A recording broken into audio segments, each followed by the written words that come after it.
I wonder whether the 90s will as well, as Palace start this game and the ball is lofted towards the near side. They can't find Mark Bright, and the ball is out of play for a Manchester United throw-in deep in defence to be taken by Lee Martin. And they're having so much of a problem getting this back from the supporters that already I can say we're probably not going to get the quickest goal ever at Wembley, because time has been eaten away. They're getting the ball back, and Lee Martin gets his first touch and throws it towards this near side for Mark Hughes. Taken neatly on the chest by Mark Hughes.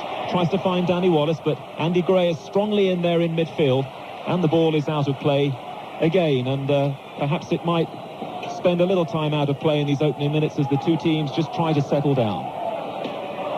Throw-in to be taken then on the halfway line by the Crystal Palace right fullback John Pemberton.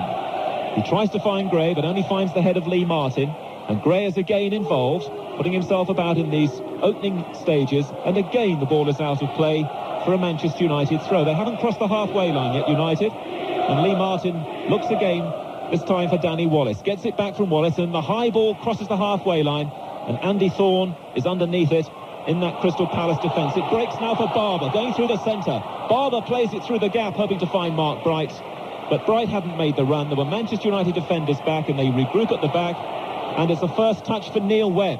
The man, of course, who's missed most of this season following his transfer from Nottingham Forest because of that Achilles injury. Brian Robson gets his first touch of the cup final. It breaks down and now spins back to Manchester United again. A quick ball played by Phelan is cut out by Crystal Palace.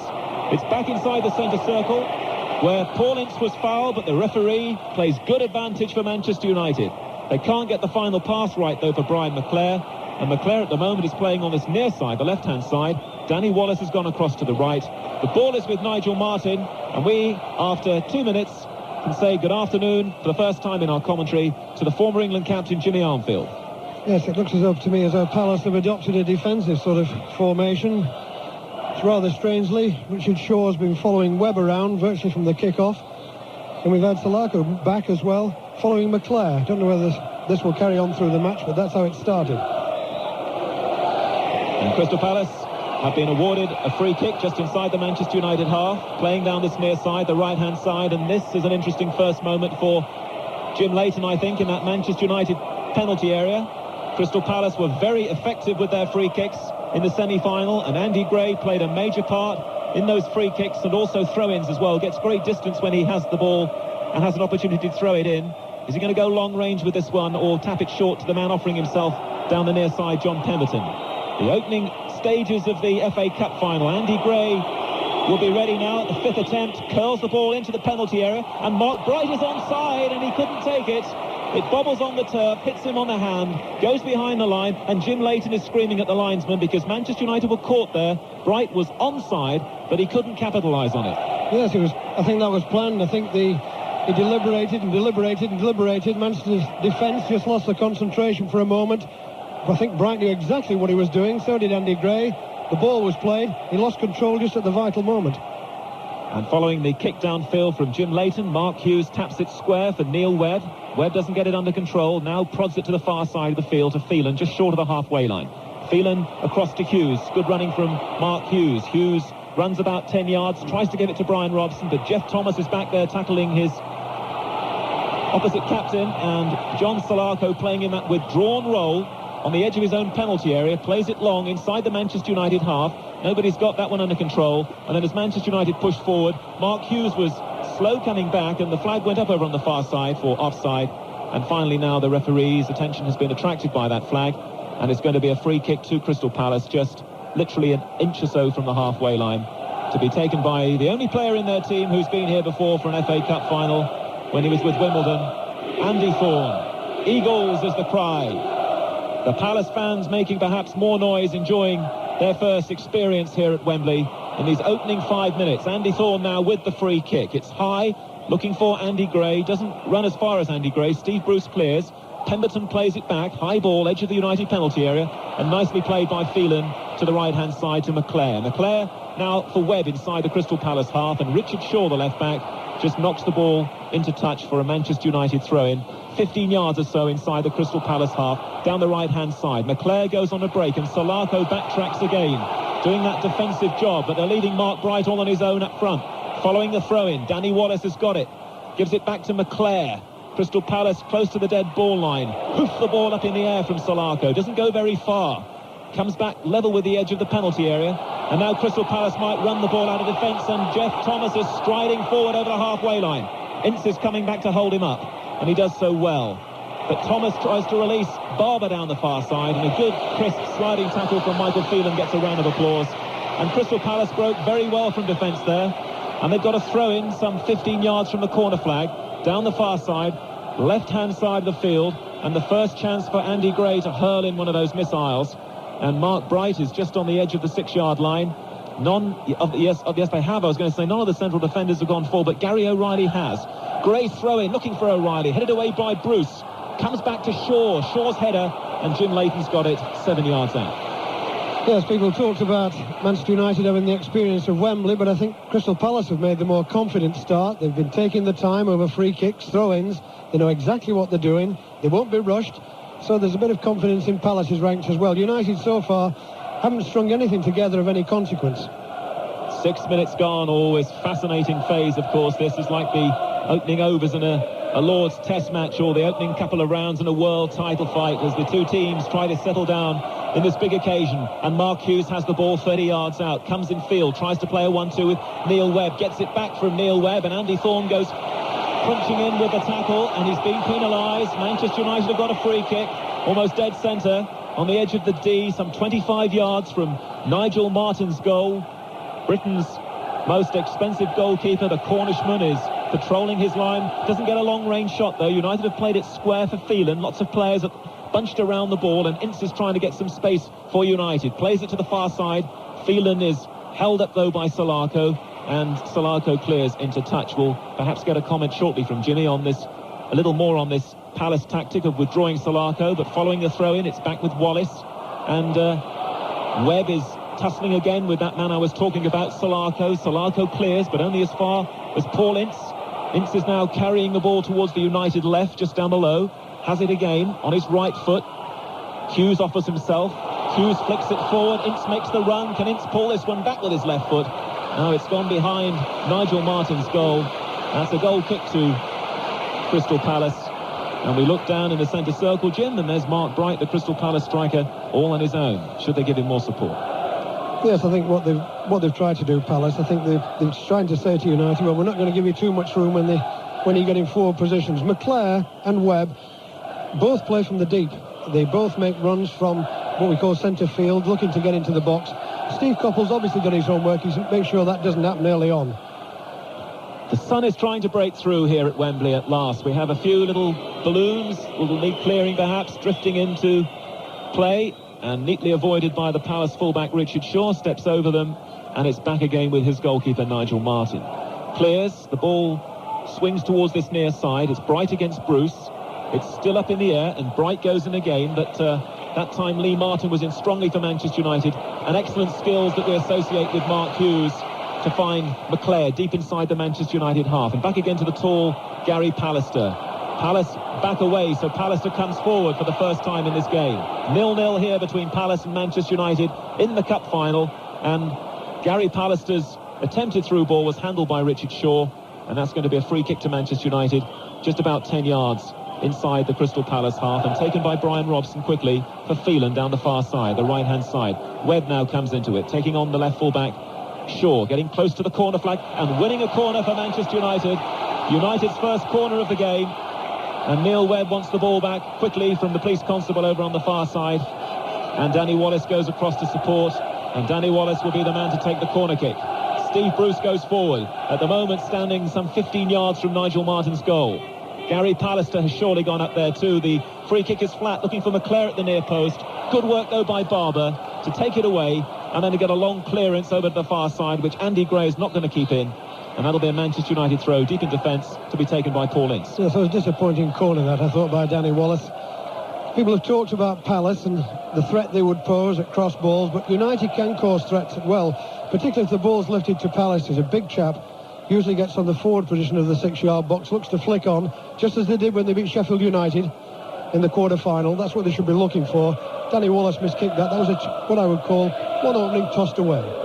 Steve Bruce, great lion-hearted defender for Manchester United, comes forward, as Pallister did a few moments ago. Finds Hughes, 25 yards out. Hughes jinks left and right and then goes into centre for Brian Robson. It's a bit tight for Manchester United on the edge of the penalty area, and Crystal Palace have got a lot of defenders back, and Barber gets a good long clearance towards the near side, which Lee Martin elects to keep in play.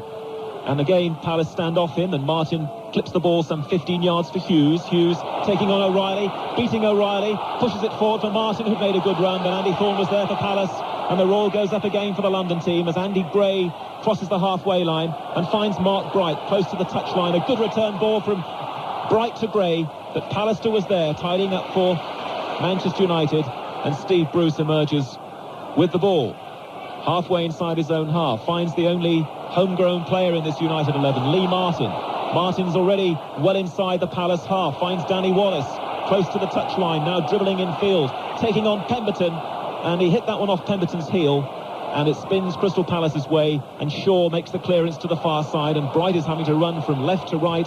He's gone across now to the left to get this one, holds it, good possession play by Bright, and then allows Salako to cross the halfway line for perhaps the first time. Long ball from Salako, and Jim Leighton has to come out of his area to take it away from Pardew, and gets a good long clearance into the crowd over on the far side, and that's going to be a throw into Crystal Palace just inside the United half.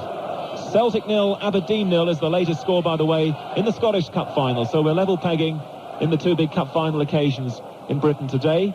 And here at Wembley, throw to Palace, halfway inside United territory, thrown down the line for Barber. Barber can't get his cross in, but he's won a corner kick off Phelan. A corner kick to Crystal Palace, their first of the game. Andy Gray has had a chance to take a free kick and a throw-in. Now let's see what he can do with the corner kick. Remember, it was from a corner kick from Andy Gray that Crystal Palace scored that fourth decisive goal against Liverpool, when it was flicked on at the near post, and Alan Pardew was roughly where he is now, not far from the penalty spot, applying the final touch for Steve Coppell's team. The corner kick is far side of the field. Thorne and O'Reilly are at the near post. The corner comes in. Oh, Pallister was gigantic in the air there for Manchester United, and that was a good clearance. And now the break is on for the Manchester team. McClare plays it towards the near side, doesn't wait the pass right though for Neil Webb, and that's drifting disappointingly out of play. Alec Ferguson a bit disappointed with that, I would think. That was a good opportunity, with Palace having thrown so many defenders forward for the corner to break, but they couldn't find the accuracy, maybe displaying just a little of the Wembley nerve. And it's back again with Palace and that man Andy Thorne. Long ball looking for Bright. Bright jumps early, flicks it back. Martin's there for Manchester United. High clearance. It's not going to run for a colleague, but then a mistake by Thorne, and in steps Mark Hughes for Manchester United. Support down this near side for Danny Wallace. Excellent ball. Wallace has got it in the Wembley sunshine, taking on Pemberton, getting close to the line and winning a corner, and that was a mistake by Andy Thorne, which results in a Manchester United corner kick on this near side. And now Gary Pallister, having done well at the other end from a corner, goes forward to meet this latest one for United, to be taken by little Wallace. Pallister's at the near post, and Steve Bruce is making signs around the centre of the penalty area. Corner kick, right-footed by Wallace, turned away by Pemberton, comes to Ince, and Ince is over the bar from 20 yards. Goal kick to Crystal Palace. Yes, there was a better corner altogether. And there's a bit of apprehension too on the edge of the 6-yard box amongst the Palace players. Steve Coppell's obviously said, you've got to get hold of Pallister, when he gets up there. He had two players back there marking. It was a better corner, swinging in. The flick on came. Bad finish though by Ince. It was a difficult ball for him to hit. And now Nigel Martin getting plenty of feel of that ball in the penalty area, and his green and black jumper and red shorts prepares to launch Crystal Palace from left to right. Tunnel end he's defending, kicks into the United half. Again, Bright is jumping early, trying to put Bruce off. Bright now has the ball neatly under control and finds Gray just down below us on the right-hand side. Gray plays the ball through Martin's legs, and then he's obstructed. And that's a free kick to Crystal Palace, just a couple of yards in from the near touchline on the Wembley carpet. We're looking down at Andy Gray, hands on hips, waiting for his central defenders to move forward. Gray is being supported by Barber down the near side, so it'll either be Gray with the right or Barber with the left foot. And O'Reilly and Bright and Thorne are in position. Alan Gunn makes the signal. Barber cuts away, and the kick comes in from Gray. Manchester United push forward. The ball is in the back of United net, but that was offside by 3 or 4 yards. Free kick to Manchester United, and Jim Leighton claps his hands. I think Steve Coppell must have said something to his players about well, helping them to get through the Wembley nerves in this first 15 minutes. Whenever there's been a corner or throw-in or anything, really taking the time, taking seconds over it. Mark Hughes is full of running and skill down that far side now for Manchester United. Uses Phelan. Phelan's ball into the area, headed away by Thorne. Crystal Palace still being pressed back over on that far side, and they don't get it away. It's with Webb now, down the United right. Webb looking for Ince just inside the area. Crystal Palace scraping it away. Anywhere will do. And it's with Andy Gray halfway inside his own half, trying to run the ball out of the half, but being challenged by Lee Martin. And the ball is out of play for a Manchester United throw-in. And Lee Martin, the man to take it. As we just get a little lull at last after 15 and a half minutes here. Waiting for the first goal. Waiting for the first real excitement of this game between Crystal Palace and Manchester United in this 109th FA Cup final here at Wembley. The ball is on the edge of the United penalty area, but they can take plenty of time as they reorganise and reshape at the back. And Brian Robson, who has had a quietish start in this game, just trades passes with Bruce, and then Bruce with a long ball looking for Wallace. Wallace against Pemberton. Good play by Pemberton. Rises and in one movement heads straight down for Nigel Martin. We remember Pemberton's thrilling run in the semi-final right at the start of the second half, which put Crystal Palace back in the game. Well, there he was defensively showing skill, and back with Martin. Palace players back away. Martin kicks downfield, looking again inevitably for Mark Bright. It doesn't run for Bright though, and Palace is there easily beating Barber in the air, and McClare prods it back inside the Palace half where Richard Shaw is the covering player, and he's got Andy Thorne back helping out on the edge of the area. And Andy Thorne and Nigel Martin there together involved, the two players that Steve Coppell bought to Selhurst Park after the 9-0 thrashing at Liverpool, and what a difference those two players have made at the back for Crystal Palace. Kick downfield again from Martin, glances off Gray's head. It's in play for Mark Bright. Bright close to the touchline, showing some good footwork and skills. And the final touch was his, because Manchester United have been given the throw. I think Bright thought he'd won the throw in there because he backs away and made a movement towards the penalty area. But United have got the throw and they've lost their way, and as Gray goes crashing forward, referee might have given the foul. I think he gave advantage. Now he's going to penalise the second foul on the edge of the area. And Andy Gray remains on the turf, but he will have an important part to play surely as soon as he gets to his feet with the free kick, as they just motion towards the bench to see whether the physiotherapist will be needed, and he will. So Andy Gray just to receive a little attention, and then after that a free kick for Manchester United to defend in a position of some danger. I think just while he's getting a bit of treatment here, I think it's worth talking about the first 18 minutes that have gone so far. Nothing of any consequence from midfield from Manchester United so far. You know, so much talent in there. But Robson, Webb, Ince, haven't seen a great deal of them yet so far, stringing passes together. And what Steve Coppell has obviously said to his players is, you know, you must stop this. And as soon as United get possession, bang, Shaw goes on to Webb, Barber straight on to Ince, Pardew straight on to Robson. And it's making it difficult, so they're going to have to work hard.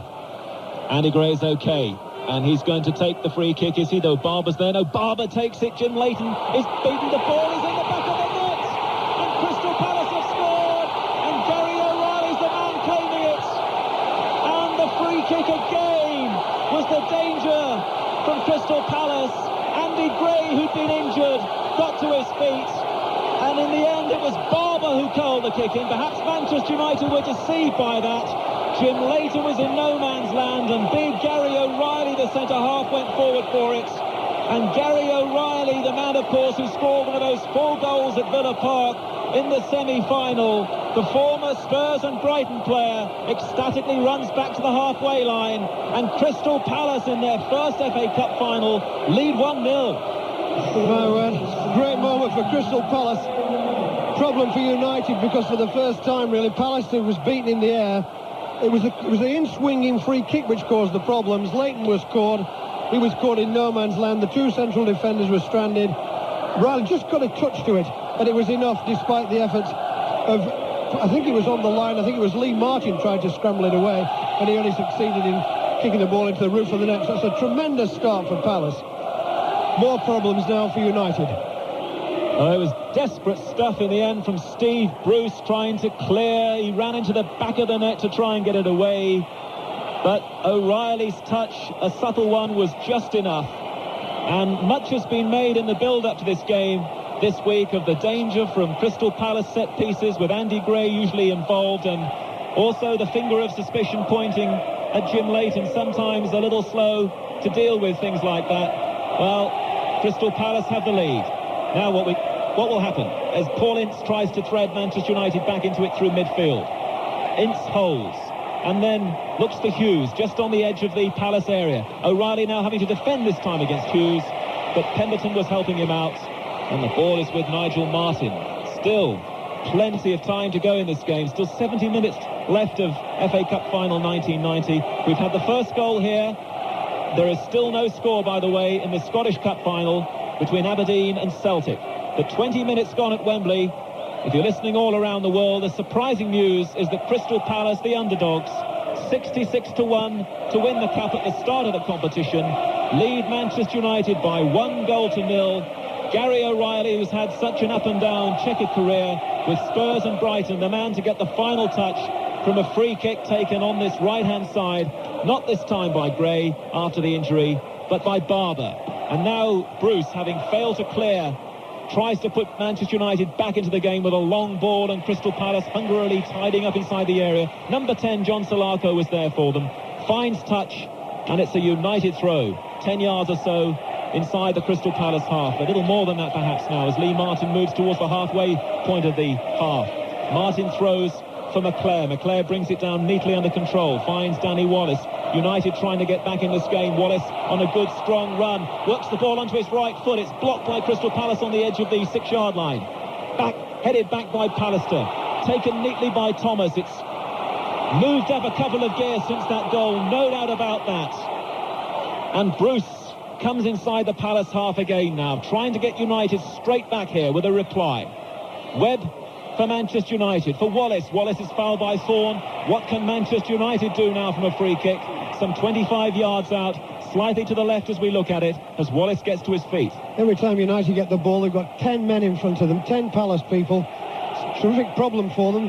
But, it's the kind of confrontation they can expect if they did qualify for Europe. It's the kind of thing they should be used to as professional players. But it isn't easy, because Palace are defending particularly well. The two England players, Webb and Robson, after their injuries, back inside that midfield for Manchester United in harness together. Big responsibility on their shoulders, and Webb and Robson, the two players closest to the ball at the moment. And Ince is not terribly far away. Robson flicks it in. It's an easy one to deal with for Thorne. Wallace plays it back inside the penalty area, and Mark Hughes is offside. Nigel Martin's got the ball. We have played 22.5 minutes here at Wembley. We have a goal already. It's an intriguing final now that Crystal Palace have scored. And here to take us through to half-time is Alan Green. It's been a terribly tentative opening to this game by Manchester United. The man-to-man marking tactics of Palace are stifling them as they stifle Liverpool in the semi-final. And United will certainly have to chase this one, as they're doing now. They've in possession on the halfway line. Then Lee Martin loses out to Jeff Thomas, the Palace captain. Forward to Pardew, neatly laid off for Andy Gray. A little space down this near side, Palace right. He finds Mark Bright. A couple of yards in from the touchline. Calls for a good cross. It's a good one, flicked on by Thomas, straight into the arms of Leighton. Leighton, quick throw out to the far side to Neil Webb. On the United right, and played further along that side. 50 yards to Mark Hughes. Has his back to the Palace penalty area and runs towards the halfway line. Lays it back to Phelan. Now it's Pallister. Ince inside the centre circle. Plenty of room to move forward. Palace retreat, prepare to defend. It's with Robson now. Tried to play the 1-2 with Hughes, but the referee spotted an infringement. Didn't see what for, but he certainly awarded a free kick to Manchester United. Now this is about 5 yards from the edge of the D of the Palace penalty area. The centre of that half. And the referee, Alan Gunn, just telling Brian Robson, who waits for the ball to be brought back to his feet, to hold off until the referee is happy with where the Palace wall is. There are 4 men in that wall at the moment. It's an indirect free kick. The signal from the referee. Ince is there, tying up his shoelace at the moment, the shoelace of his left foot. And the referee now standing 10 yards back and says to the Palace wall, that's where you should be. Now he's ready. Robson stands with his back to goal, lays it off to Webb, whose shot is curled over the crossbar and behind for a goal kick. They certainly have been stifled, Jimmy, United. Oh, they have. You could see the intention right away. As soon as they kicked off, as soon as I saw Shaw follow Webb, I started to look round the field, and you could see what Steve Coppell had said to his players. Let's get on top of it right away. Let's let these experienced players, these experienced internationals, feel comfortable at Wembley. And I think that's been noticeable. So United have now got to do what they did in the semi-final, when they went behind there and came back, and they've got to do it again. They've done it in the semi-final. This is a good question for them now. Can they do it, on the big stage here at Wembley? 25 minutes gone in the 1990 Cup final. Crystal Palace 1, Manchester United 0. Ince sprints forward 40 yards and into the halfway point of the Palace half. Lays the ball off to his left to Wallace. Chip forward to Hughes, edge of the penalty area. Turns, tries to make room for the shot. Still going forward. Finally, Palace snuff it out as Robson hurries into the penalty area, stretches out his left leg, but can't make contact with the ball. Martin has it in his hands, and Palace evade a moment of danger. Yes, I was just looking at the clock there. 25 minutes gone. That's what I would call the first real moment of anxiety for Nigel Martin so far. So I think that will be a bit disconcerting for the Old Trafford supporters. I think they expected, to try and take control of this game early on, and it hasn't worked out. Alex Ferguson was all smiles when he was out on the pitch before the game started, and as he led the team out, I can tell you that his face is now wreathed in anguish as he sits on the bench and wonders what his side will do in this game. Behind to the underdogs, Crystal Palace. Palace have a throw in near side, their right, about a third the way inside the United half. John Pemberton, the fullback from Oldham, born in Oldham, will take the throw. He throws it down this near side towards Mark Bright, headed on by Andy Gray. Bright takes it on his chest, but finally Martin stabs the ball out of play, left-footed, and this throw into Palace will be no more than a yard and a half from the corner flag, deep inside United territory, and only Mark Hughes is left up front. Everyone else in the United lineup gathered inside their penalty area. Andy Gray steps back, leans against the advertisement hoardings. It's going to be a long throw, looking to find Bright. Throws it onto the head of Robson instead, beats it away, headed forward by Shaw. The flag is up from the linesman near side as both Barber and Bright were caught offside, and it will be a free kick to Manchester United. Leighton steals a few yards, moves out to the edge of his penalty area, and then flicks the ball, free kick, to the right to Pallister, forward to Robson. Immediately Pardew comes forward, taken up by McClare. Back to Pallister, far side, running towards the halfway line now, looking to hit it long, and hits it long. Well taken by Hughes, turns away from O'Reilly, the goal scorer, threads the ball through to Phelan. Good cross call for here. McClare with the header, and it takes a deflection. Oh, I thought it took a deflection and went behind for the corner. McClare shows his annoyance at the referee's decision, but the decision is that it is a goal kick to Crystal Palace. Yes, United's best move, that lovely ball from Hughes inside the full-back. Good run by Phelan, made it though. It was an excellent run. He's only played right full-back about 5 times. Settled into the position well. It was a good cross onto the back post. McClare headed it quite clearly. It hit Salico and went behind. Goal kick nevertheless. Reaches the centre circle where Pallister heads it back into Palace territory. Hughes flicks it again untidily out to this near side, and Webb couldn't really get that one. And it's a throw-in to Crystal Palace. John Pemberton will take it as he moves forward and gets the ball back from Richard Shaw, about 10-12 yards short of the halfway line, but Pemberton turns towards his own goal and throws the ball back to Nigel Martin. Martin, who at the start of the season was playing in the 3rd division with Bristol Rovers, now on the greatest stage of them all, the FA Cup final at Wembley. His clearance long, right-footed, drops onto the head of Pallister, who heads it towards Webb, inside the centre circle. Jeff Thomas, the Palace captain, with an overhead kick. Phelan heads it clear again. Pardew, good decisive header from Palace, but that was wasted by Mark Bright as he flicked the ball out towards this near touchline. No chance of Andy Gray keeping that one in play. Throw into United. Taken quickly, and they went another throw off the feet of Jeff Thomas. Robson's pass forward intercepted, and the throw will be taken by Lee Martin. Midway inside his own half. Throws towards Webb. It's still 0-0 at Hampden between Celtic and Aberdeen. Here, Palace lead United by a goal to 0. Free kick to Manchester United, about 10 yards short of the halfway line.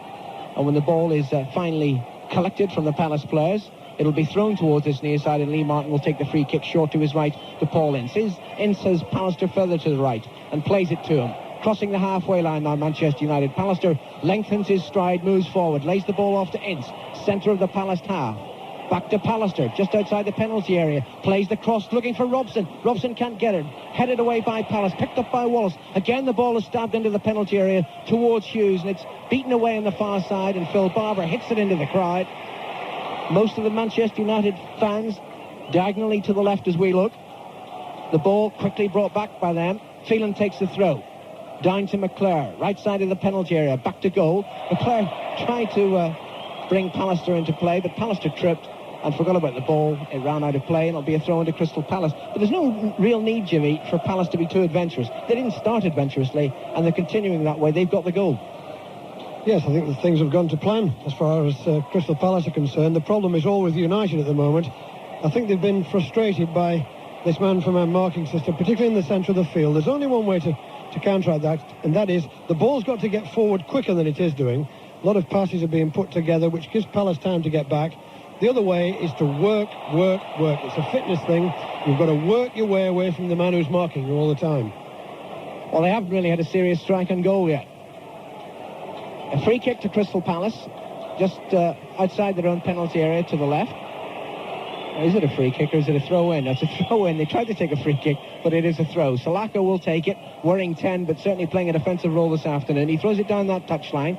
Phelan heads it out of play once more, and Salako moves forward. He's gained 30 yards, close to the halfway line now. And again, he throws it down the left touchline for Palace, and again, Phelan heads it out of play. So he's gained 50 yards with 2 throw-ins. That's reasonably progressive. And now Palace are inside the Manchester United half. Sometime the ball will have to go infield, though.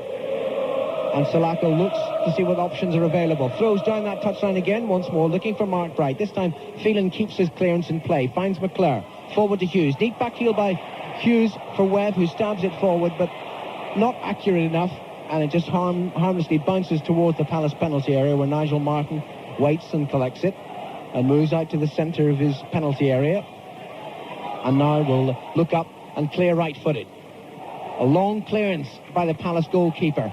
Mark Bright heads it on, but Steve Bruce was waiting for the ball to drop, and Bruce moves forward, 30 yards forward. Now he plays the ball square to his left to Robson. Good run by Lee Martin down the United left. Robson finds him. Martin lays it off to Wallace. Wallace with space, just outside the penalty area. Flicks it in the area. Martin shoots right-footed, but the goalkeeper well behind it, gathers it safely with both hands. Did well, Martin, there. 2 or 3 good passes together from United. It was a bit fortunate the way it finished up with him, but I thought he did try to chip the ball over the top of Martin. He's a big fella, though. Caught it quite comfortably. I think he's made quite a good start, Martin. This is his first trip here. You know, the local boy amongst a lot of these transferred stars. He's started particularly well. Pardew for Palace, near side, midway inside the United half. Back to Gray, sweeps the ball in. Mark Bright can't reach it. And Phelan is there as the ball drops inside his penalty area, and now outside. And Phelan moves forward away from Barber's challenge, keeps making progress down that far side. Now crossing the halfway line. Great run by Mickey Phelan. And now he's brought down by Phil Barber. And that will be a free kick to Manchester United after Mickey Phelan, this most versatile of players, had gained 50 yards for his club. Free kick to United. Webb's over the ball, and Webb chips it towards Wallace. He takes it on his chest, just to the right of the penalty area. Gets the cross in. Tremendous cross. McClure off his knee and behind. And finally it was Salako who got the touch towards goal. This time the referee spotted it, and it will be a corner kick to Manchester United. That was a great cross, that. It was a good move, that, down the right-hand side. It was a lovely ball in by Wallace. And Salako, he just got his... I thought at first it did his hand. We're quite a distance from it, looking down on it. McClure obviously appealed for something, but I thought that was a real moment of danger. Webb takes the corner right-footed, in-swinging corner, comes off the head of Mark Bright, and it was Nigel Martin just reaching out and diving to his left to gather the ball to save what would have been an anguished own goal by Crystal Palace. Still no score at Hampden. Celtic 0, Aberdeen 0. Palace, the underdogs, lead Manchester United 1-0 here at Wembley. Long clearance by Martin. Pallister heads the ball to his left to Lee Martin, and Martin moves forward. He's got plenty of room. He can gain another 20 yards at least before a challenge. He's now 15 yards inside the Palace half. Lays it to his left to Wallace. Wallace looking to play the cross in from the left this time. Another good cross, headed away by Gary O'Reilly. Taken on the chest by Webb, midway inside the Palace half. Plays it to his right to Ince. Phelan's on the far side. Ince runs towards Phelan, plays the ball to him. Now makes the break down the right. Phelan turns inside. He lays it back to Pallister. Plenty of room here for Pallister to move forward, and time is crossed. drives it low towards the edge of the penalty area. That one easy for Salako to clear, and now Palace will break, but Andy Gray's pass not a good one, and Martin brings it clear for Manchester United. Running infield though into Palace territory, into Palace shirts, but United still have the ball. Forward, lovely laid back by McClare into the penalty area. Wallace out to McClare again. The cross looking for Hughes. Robson with a header, and it's into the net. John Pemberton should have stopped it on the line. He got a touch to it, but only deflected it goalwards. And Captain Marvel with a header brings Manchester United back into this game. It's Crystal Palace 1, Manchester United 1. Robson to score. And I think you should give the marks as well to Wallace for the amount of work he put in on that. And what happened was, when the ball was finally locked out to McClare, put onto the back post, Robson headed it down, and I thought Pemberton really should have got it away. But I think he must have skidded off his shin, and it finished up in the corner of the goal. My word, Manchester United needed that, and that man Robson's appeared there again. First time he's really got into a forward position. There it is, 1 each. It was Robson who brought them back in the semi-final, the first semi-final game against Oldham Athletic, and he's done it again where it matters at Wembley. I was hearing Bob Wilson say before the start of the game that the one concern about goalkeepers with this surface, this beautiful surface, is that it was slightly skiddy. And that ball certainly skidded off the surface when Robson headed it down. The fullback should have cleared it though. Palace attack United now. Andy Gray inside the penalty area. Makes room for the cross. Hits it too deep though. And McClare will pick it up on the far side for Manchester United and hit it long out of play on the far side. Throw in to Palace. And all their fans away to our right, who were celebrating tremendously after 18 minutes play when their side took the lead. Now rather silent. The celebrations are to our left with the fans from Manchester. Throw in for Palace, far side. Salako takes it. Throws looking to find Mark Bright. United intercept and clear to the halfway line. O'Reilly and Hughes tussling for the balls. 6 of one, half a dozen of the other. Who's the free kick being given to? It's been given to Palace. And O'Reilly paying very close attention to Mark Hughes. And he held the Welshman off very well there and wins a free kick for his pains. Andy Thorne, according to Steve Coppell, the fulcrum of this Palace side, will take the free kick. A couple of yards short of the halfway line. Checks, comes forward again, hits it right-footed towards the edge of the penalty area. O'Reilly's moved up, but O'Reilly was pushing, and Pallister applauds the decision of the referee. No need for that. But there's so many players with their sarcasm these days look to the referee, and if they make what they think are the right decision, think they have to make a comment about it. Free kick it will be to United. Coppell leans forward on his bench, head in hands, and thinks, well, we're back level. And Ferguson still looks sorry for himself on the bench. It's a worrying time for Alex Ferguson, despite all the success that he had with Aberdeen in Scotland. 3 league titles, 4 Scottish Cup wins, 1 League Cup win, and of course that glorious triumph in the European Cup Winners' Cup. He knows this is the most important club match he's ever been involved in, and he's desperate that his side wins it. They have the ball now. Martin, back to Bruce, just inside the Palace half and moving forward with purpose. Bruce, midway inside the Palace half. Wallace calling for it. Gets it on this near touchline. Good ball forward. Flick, lay off by Webb. Great chance for United as Phelan collects it right side of the penalty. McClare with a header. He hits it wide. Oh dear, what a miss by Brown McClare. 5 yards out, clear header. Should have scored, missed. Great chance. Suddenly there's a spring in United's step. The whole thing's changed. Webb was involved in it. Move was lovely. Came out to the right. The cross was over. McClare no more than 5 yards out. Just inside the near post. The header normally would have buried. Great chance gone. While McClare has been playing in a more withdrawn role for Manchester United for most of the season, really right midfield, and the goals haven't flowed this season as they have done in the previous 2. He's only had 8 against his name this season, and perhaps the sharpness lacking in terms of what he does directly in front of goal. It certainly was lacking there. Bright for Palace. Plays it to Pardew. Bright takes the return, lays it off. Not a good layoff though. Intercepted by Martin. Martin clears into the Palace half. There's Jeff Thomas, the Palace skipper. Back to Andy Thorne. Thorne just waits. There's nobody pressing him for the ball. And now he tees it up and plays it forward, right-footed towards this near side. Palace right. Comes off the head of Martin. And infield to Pallister, just outside his own penalty area. Pallister moves forward. A couple of those Palace balloons still along the pitch. Nobody has deigned to stamp on them at the moment. And Palace have possession just inside the United half. Pardew, Bright makes the run. It's laid out to Bright, but Bright straight offside, and it will be a free kick to Manchester United. I think it's noticeable that when Crystal Palace do get possession, of course they haven't got the flair in the centre of the field. Got some very, what I would call, good workers in there, good grafters. No real flair. That was a question there of the deliberating when the ball came. Bright had made his run, it was too late, he was offside. That more talented midfield player would have released that earlier and made Bright make the run.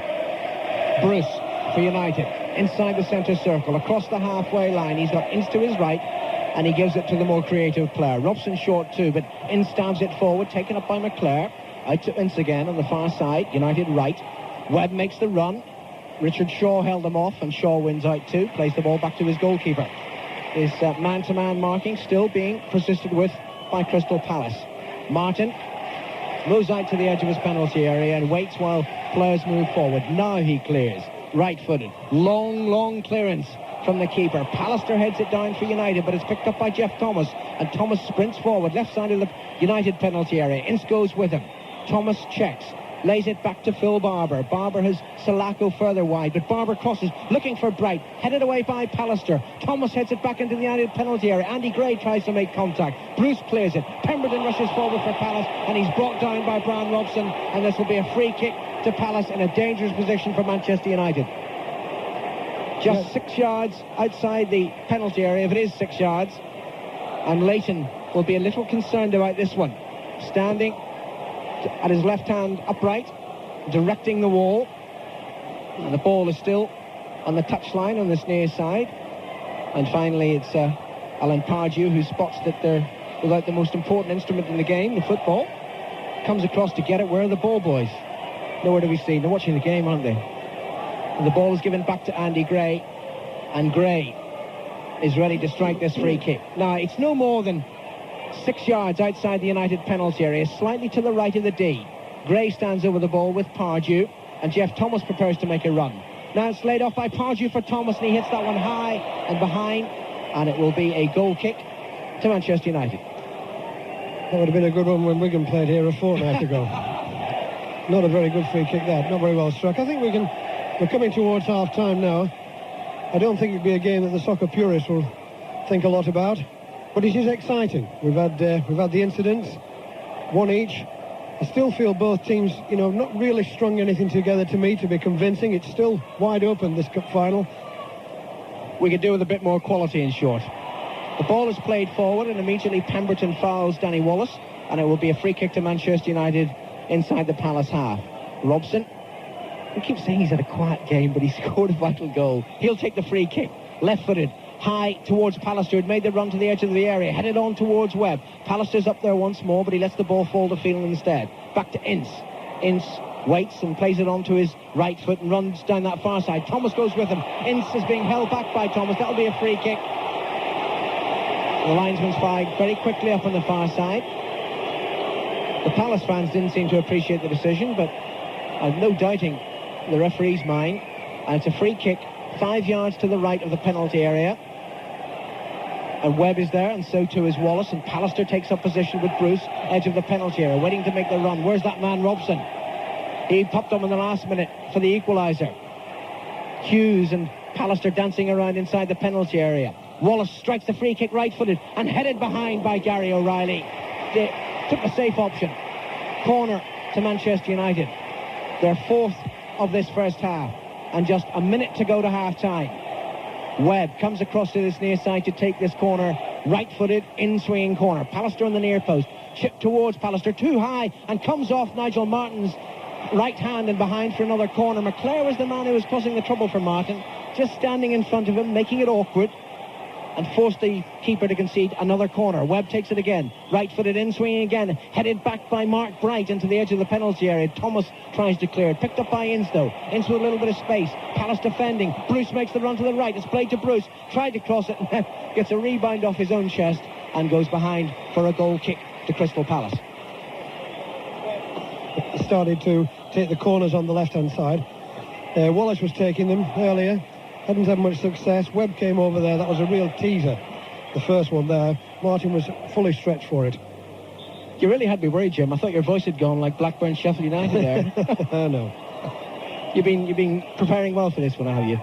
Lots of coffee. You're not missing anything at the moment because there seems to be a slight injury to Steve Bruce just outside the centre circle. I can tell you, Hampden Park, the hat's off the Scot, and play will get underway once more. We're already into time added on by the referee, Alan Gunn. He blows his whistle, and Nigel Martyn takes the goal kick and hits it long, and it'll just cross the halfway line. Pallister heads it back for United, but lacked the right direction as far as his side's concerned, and Pemberton sweeps the ball back into his own penalty area, into the arms of Nigel Martyn, who clears quickly. A longer clearance this time by Martyn. Barber can't make it before Pallister, and the ball falls to McClare.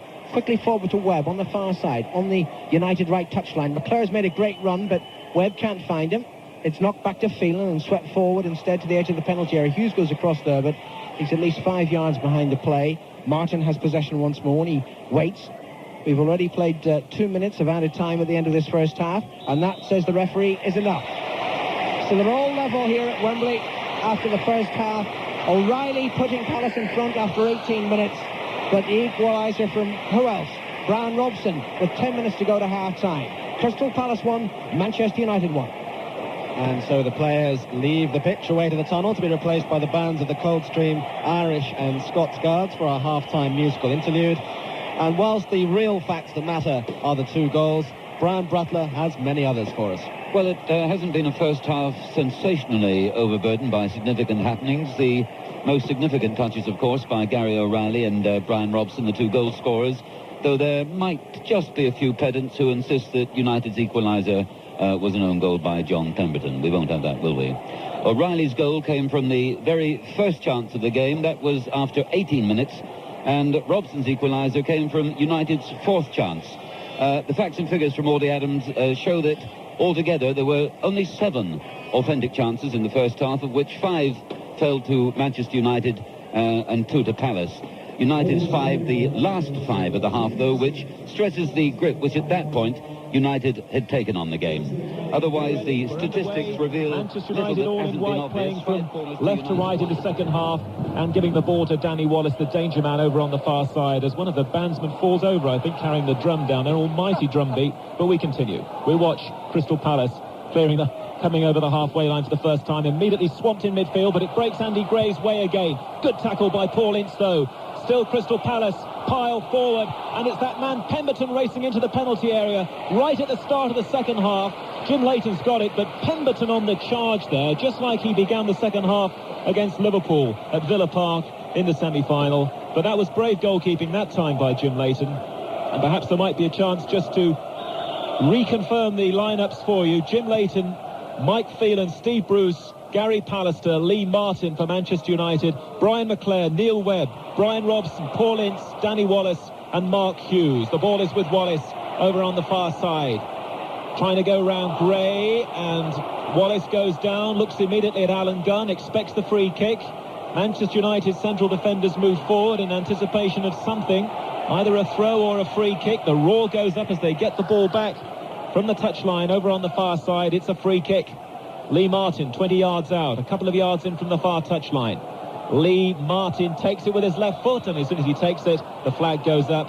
And although Neil Webb steals forward, he's yards offside, and it's a free kick to Nigel Martyn. Now, this is Nigel Martyn's team around him. John Pemberton, Gary O'Reilly, the goal scorer, Andy Thorne, Richard Shaw, Andy Gray, Jeff Thomas, Alan Pardew, Phil Barber, Mark Bright, and John Solarco. O'Reilly after 18 minutes. And then Robson after 35. An exciting first half, if not great quality. And the ball is with Martin, and he clears into the Manchester United half, to the far side of the field. Flicked on, it's for Bright on the floor. Bright through for Pemberton. Pemberton's on the charge again, and he's immediately clattered by Steve Bruce, who holds his hands up in apology. But Alan Gunn will want to speak to Bruce. The professional foul on Pemberton. But what it's done is concede a free kick, and Crystal Palace, as we've been saying, are pretty lethal with these free kicks. Some more testing moments for Jim Leighton, perhaps, as the referee has a good, long, stern word with Steve Bruce and just warns him, I think, that next time perhaps he'll have to be cautioned.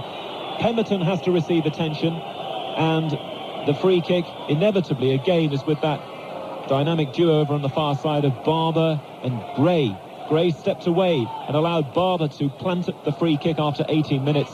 And O'Reilly just got that vital touch as Leighton was caught in no man's land. Those two players again involved then. Over on the far side. And Gray takes the kick. Looks for Bright. Pallister's there. McClare over his shoulder with a lovely subtle clearance for Webb to chase down this near side. And Richard Shaw comes across to take it away from Webb. And a quickly taken throw for Manchester United. Hughes can't gather it on the halfway line. Comes back again quickly into touch for another Manchester United throw, and this time Mickey Phelan just short of the halfway line down this near side, United's right, for Hughes. Hughes trying to get the ball under control. Plays it back. Webb lays it forward, and Manchester United are caught offside. This time it was Danny Wallace, and here, first time in the second half, is Jimmy Armfield. Well, Palace have made a positive start. John Pemberton twice has been on forward runs. The last time, I thought Steve Bruce was a bit fortunate he didn't get a yellow card there.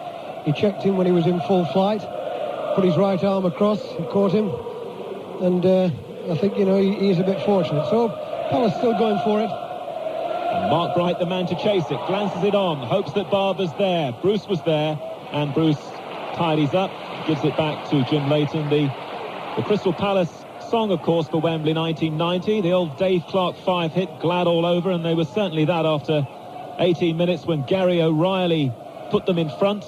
And interesting that we should talk to Jeff Hopkins at half-time, the Welsh international, because he's unfit. Had he been fit, O'Reilly might well not be playing in this game. And now as the action moves inside the Palace half, Brian Robson's been brought to the ground by Richard Shaw.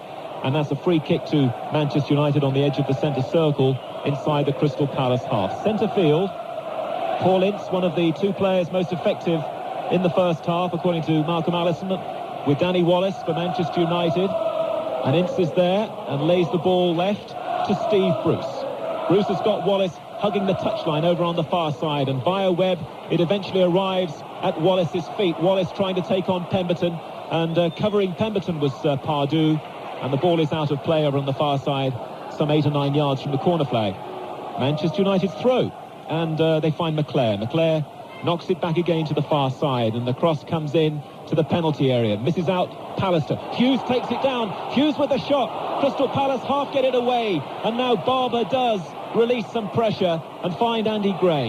Andy Gray twists and turns in a circle, and now finds Bright. Good counter-attack here by Palace. The ball is with Barber. Barber's got support coming in down this near side. Bright's cross, and headed away by Manchester United. That was a very good, swift counter-attack after that explosive moment involving Hughes. And now as the game opens up again, Manchester United go to the far side. Wallace hits it straight at Pardue. A lucky break, though, for United. Comes back to Martin. The tackles go flying in over on the far side, and it all ends up with Crystal Palace being penalised, and Jim McGregor, the Manchester United physiotherapist, looking to try and come on. It will be a Manchester United free kick. 6 minutes gone in the second half. Danny Wallace gets up. He's okay. 1-1 in this FA Cup final of 1990 between Crystal Palace and Manchester United. Wallace exercises the left leg and then backs away from the men poised to take care of the free kick. And the ball is just knocked to Brian Robson, who now finds Wallace. And back to Lee Martin, just inside the Crystal Palace half. Martin comes into centre field. Again, lots of people around the ball, but Webb manages to find space again for Wallace on the far side. Wallace's right-footed cross. Pallister trying to get in there, but Bright is blocking his way, and Barber tidies up neatly for Crystal Palace. Back to Martin. Yes, but I thought about a minute ago, I thought United had created a great chance on this right-hand side here when Hughes drove the ball across the box. Straight here to Palace defender, really. If he could have just taken his time there. There was two players, one on the back post, one withdrawn, and he just drove it into the pack. Bit untidy, that, from an international player. Martin's clearance is headed on by Andy Gray. It's still in play over on the far side. Steve Bruce, though, eventually allows it to go out for a goal kick. Malcolm Allison continues to work overtime, scribbling the notes, Jim, away to our left. And he points out that Crystal Palace he feels deliberately pretending to at free kicks that they don't know what's happening. It's all designed to confuse. What do you think about that? Yes, it's all to do with, they know exactly what they're doing. I said at the off, they're taking the time, it's taking seconds over it, go running forward, checking, They know exactly what they're doing. They've got it all worked out, and it's to try and lull, defenders into a false sense of security. But they know, as Malcolm says, they know exactly what they're doing. Exactly.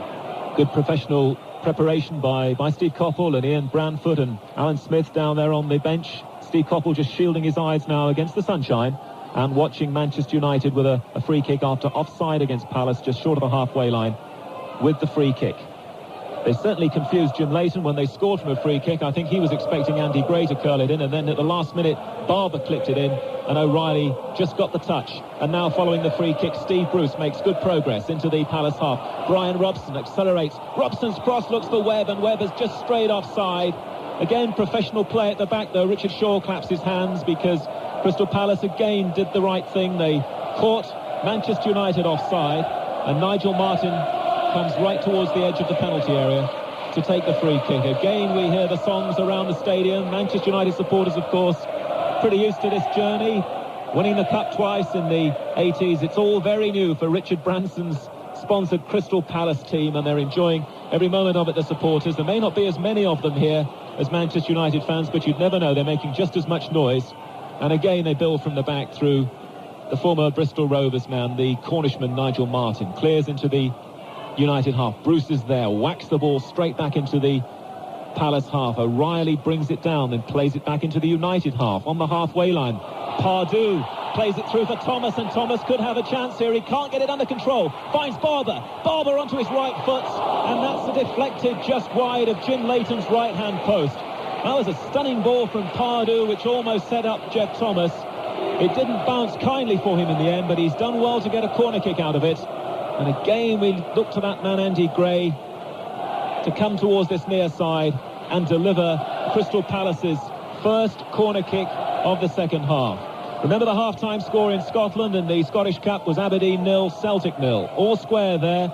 We have had goals here, though it's all square. One each between Palace, Manchester United, coming up for 10 minutes gone. The corner kick is taken by Gray, looking for the fair hair of Pardew. Comes back to Shaw. Shaw doesn't get the pass right, though, to the near side, and Phelan clears for Manchester United.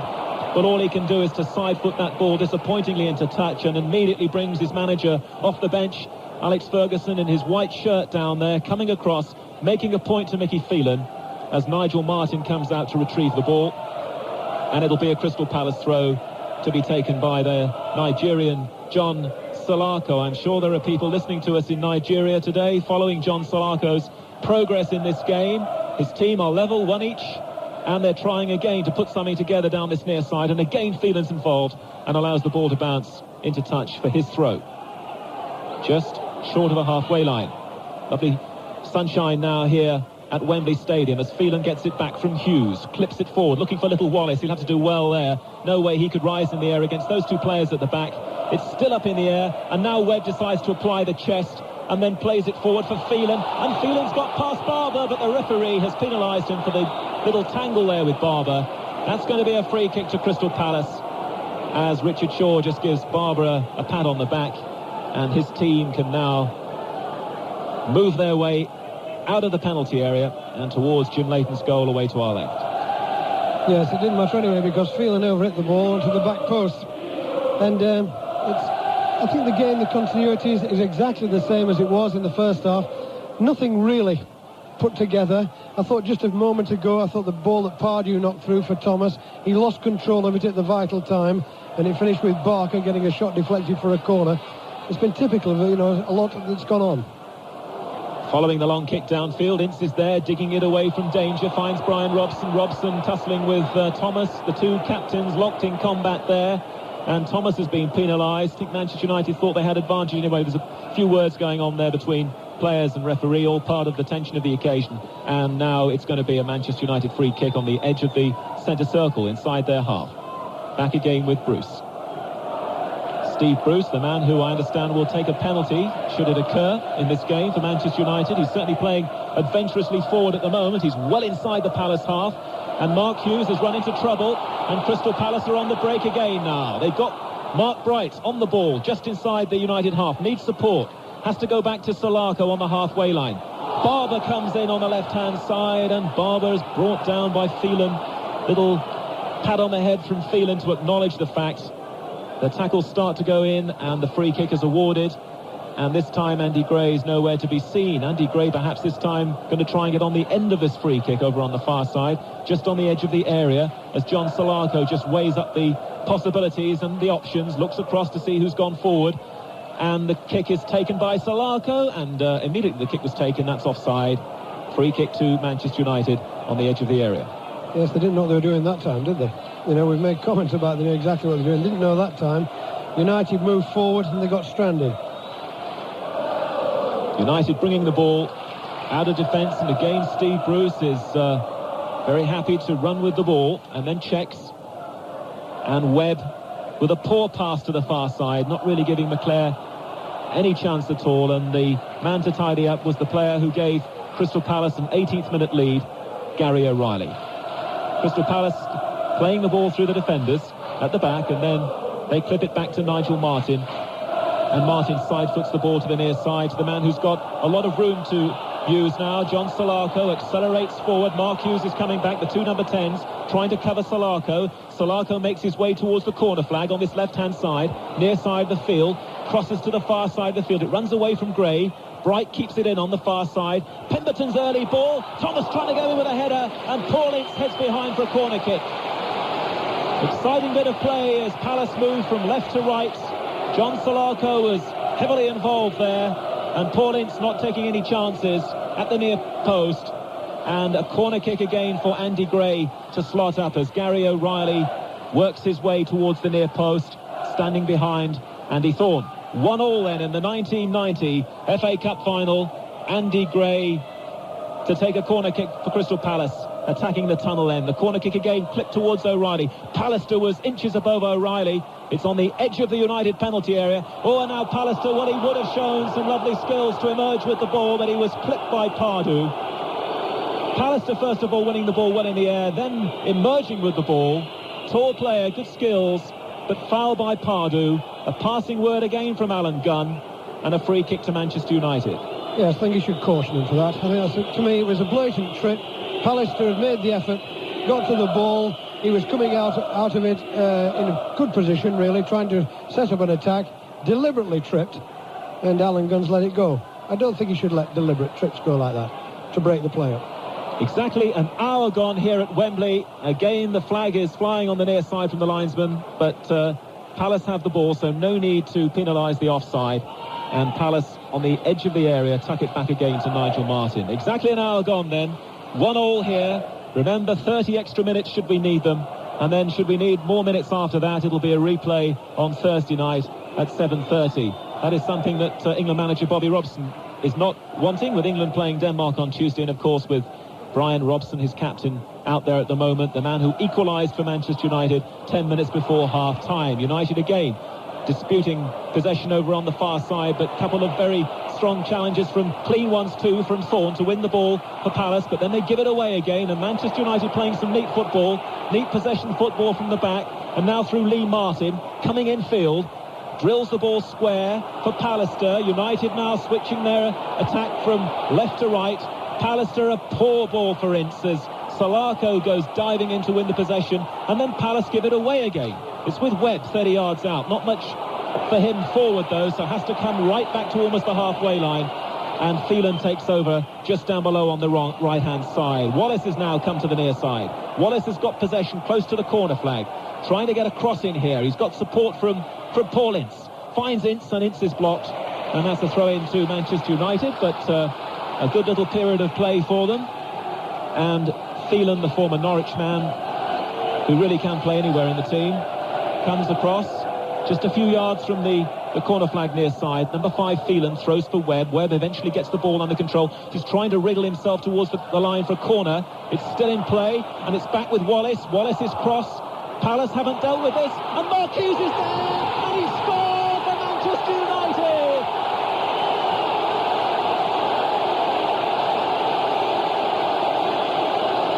And that really was a catalogue of errors by Crystal Palace inside their penalty area. They had chances to get it away, they didn't. Eventually it spun a little fortuitously over on the far side to Mark Hughes about 10 yards out.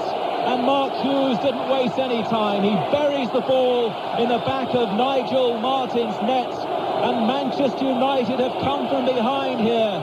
Alex Ferguson's team now lead Crystal Palace with nearly 18 minutes gone in the second half. Manchester United 2, Crystal Palace 1. The Welshman Mark Hughes has scored. And I think this is his first cup goal of the season. And remarkably, it came off a Crystal Palace clearance, which hit Webb and then came right across the back of the Crystal Palace players. And there was Hughes all on his own, and he struck it into the back of the net. Bit of good fortune with it, but it was well finished. And United coming forward again. Ince this time can't find McClair. Barber is there. One of the game's keenest competitors, Mark Hughes, has scored for Manchester United, wearing the number 10 jersey for them in this final. An inch or two away from me is another man who wore a number 10 shirt for Manchester United, Dennis Law, in an FA Cup final, and of course scored. And I'm sure we're not giving away too many secrets when we tell you that Dennis is rooting for Manchester United here. They have come from behind, they lead 2-1, and now we look to Crystal Palace, and what can they summon up? Can they rediscover the character they showed in that semi-final victory, that topsy-turvy win against Liverpool? It's 2-1 to United, a free kick for Crystal Palace, on the edge of the United penalty area, and cleared by Neil Webb to the halfway line, where Hughes goes in with Gary O'Reilly, and it's going United's way. They've got a throw 3 or 4 yards inside the Palace half, and Alex Ferguson, I'm sure, will just tell them now to take a little time and just pulls it. Yes, they're doing that. The palm of the hand goes up from Mickey Phelan, and the onus now is on Crystal Palace, because Manchester United lead by 2-1, and Phelan's on the run on this near side, close to the corner flag. Phelan, number 5, taking on Salako. It's still Phelan. He's got Webb in support if he needs him. Picks out Danny Wallace on the edge of the area, and now with Neil Webb. Neil Webb's cross, it's a good one, and in goes Hughes, and the player was almost there, and Thorne was the clearing player for Crystal Palace. That was a great cross by Neil Webb. He might have been short of it in the first half, but that really was a terrific cross there from the England player, and the ball is out of play for a Palace throw over on the far side. Certainly was. First real significant contribution from Webb there. Lovely cross right in the back post, caught Palace. The header was in by Hughes. Thorne cleared it off the line. I thought McClair was going to finish it off, and if that had gone in, I think Palace would have been finished off. The problem now is all with Steve Copeland. He must be wondering to himself now, when do I put Ian Wright into the action? Well, he's got Ian Wright warming up, and Ian Wright is going to come on, I think. The tracksuit top will come off shortly. We understand that there was just a slight element of doubt about whether Ian Wright was fit enough to start this game, and you don't take any risks in FA Cup finals. And psychologically it would have been damaging had he started, and had he had to come off, that would have been very deflating for the team. But now Ian Wright could really make a name for himself, because we have 25 minutes left in this game. He's going to come on soon, I think, to Steve Coppell's team. And Manchester United lead 2-1, and the ball is with Mark Bright over on the far side. Bright's cross, and Pallister takes it away from Leighton. Didn't know where his goalkeeper was. It's a corner to Palace down the far side of the field. A lot of people romantically think that the name of Manchester United is on the cup this season, the way things have gone for them. All their games away from home, most of them, of course, on a Sunday, everything on a Sunday apart from the replay with Oldham. They didn't play at Old Trafford at all during the run-in. That must be some sort of a record. And as the corner kick comes in, it hits the back of the net, and it's a goal kick, disappointingly from Crystal Palace's point of view. That time they didn't deliver accurately, and Jim Leighton's trying to get the ball back now from the cameraman. Manchester United 2, Crystal Palace 1. Mark Hughes and Brian Robson, interestingly, the two men who scored the goals today, the only two players who played in the United side the last time they were here in 85. Yes, significant fact, Mike. But just there, Palace tried to get back into it, won themselves a corner on the left-hand side. Andy Gray goes and knocks the ball behind. Quality of corners has not been particularly good, I don't think, today. About 3 or 4 of them, you know, that just were nothing corners at all. That one was just an opportunity tossed away, because they have worked a lot on the corners and the free kicks. You can see that. There's a chance just gone. We have another free kick this time, though. It's gone for Manchester United, and Pallister's got it. And Pallister looks for Bruce for support in the centre circle. And Bruce comes forward again. been a hallmark of the match. Steve Bruce carrying the ball well out of defence, and Bruce trying to pick out Phelan down the near side. Phelan and Andy Gray tussling, and the flag's gone up. It's a Crystal Palace free kick. And it is still Aberdeen 0, Celtic 0, 3/4 of the way through that game. So maybe they're heading for a spot of extra time at Hampden Park. Here, though, we may not need it this year. We did last year, because Mark Hughes and Brian Robson have scored goals for Manchester United to cancel out Gary O'Reilly's goal for Crystal Palace after 18 minutes. But Palace are fighting. Barber with a high ball. Bright is there in the area. Heads it down, looking for Gray. It breaks to Pardew. Pardew's shot, and Leighton's got it. 5 yards out, all along the ground. Takes the sting out of it. Scratches his knee. Clears to downfield. And we have 22.5 minutes left here for Alan Green to describe. I wonder whether Mr. Ferguson is going to make it. We're now that 11-match run in the league without a win through the end of November, December, January and into February. All depression at Old Trafford, and has been rescued in the FA Cup as they attack once more. Hughes chips the ball forward, appeals to the referee that Wallace was obstructed by Andy Thorne. No, says the ref, and the ball is within the arms of Nigel Martin. We still wait for the appearance of Ian Wright, but I can see too that Mark Robins, such an electrifying substitute for Manchester United, especially in the cup run, he too is warming up. As Palace attack now, Andy Gray runs straight into Steve Bruce, and Bruce brings it clear and leaves it to Webb. Far side, United left, moving towards the halfway line. Threads it through for Hughes, but he's offside as Thorne came forward. And now Ian Wright comes on. It'll be Phil Barber, the number 7, who'll come off. And this is a crucial throw of the dice for Steve Coppell. Wright, 2 broken legs this year. The second of them on March the 20th. And who would have given anything for his chances of appearing at Wembley in the FA Cup final? He's on now, 2 reserve games in midweek. And what can he do? Jimmy. Yes, it won't be easy for him. Come back into this match. And to come into a game at 70 minutes is always difficult. I was never a substitute, so it's hard to say, but I was once told by people that it's like joining a pack of wild animals.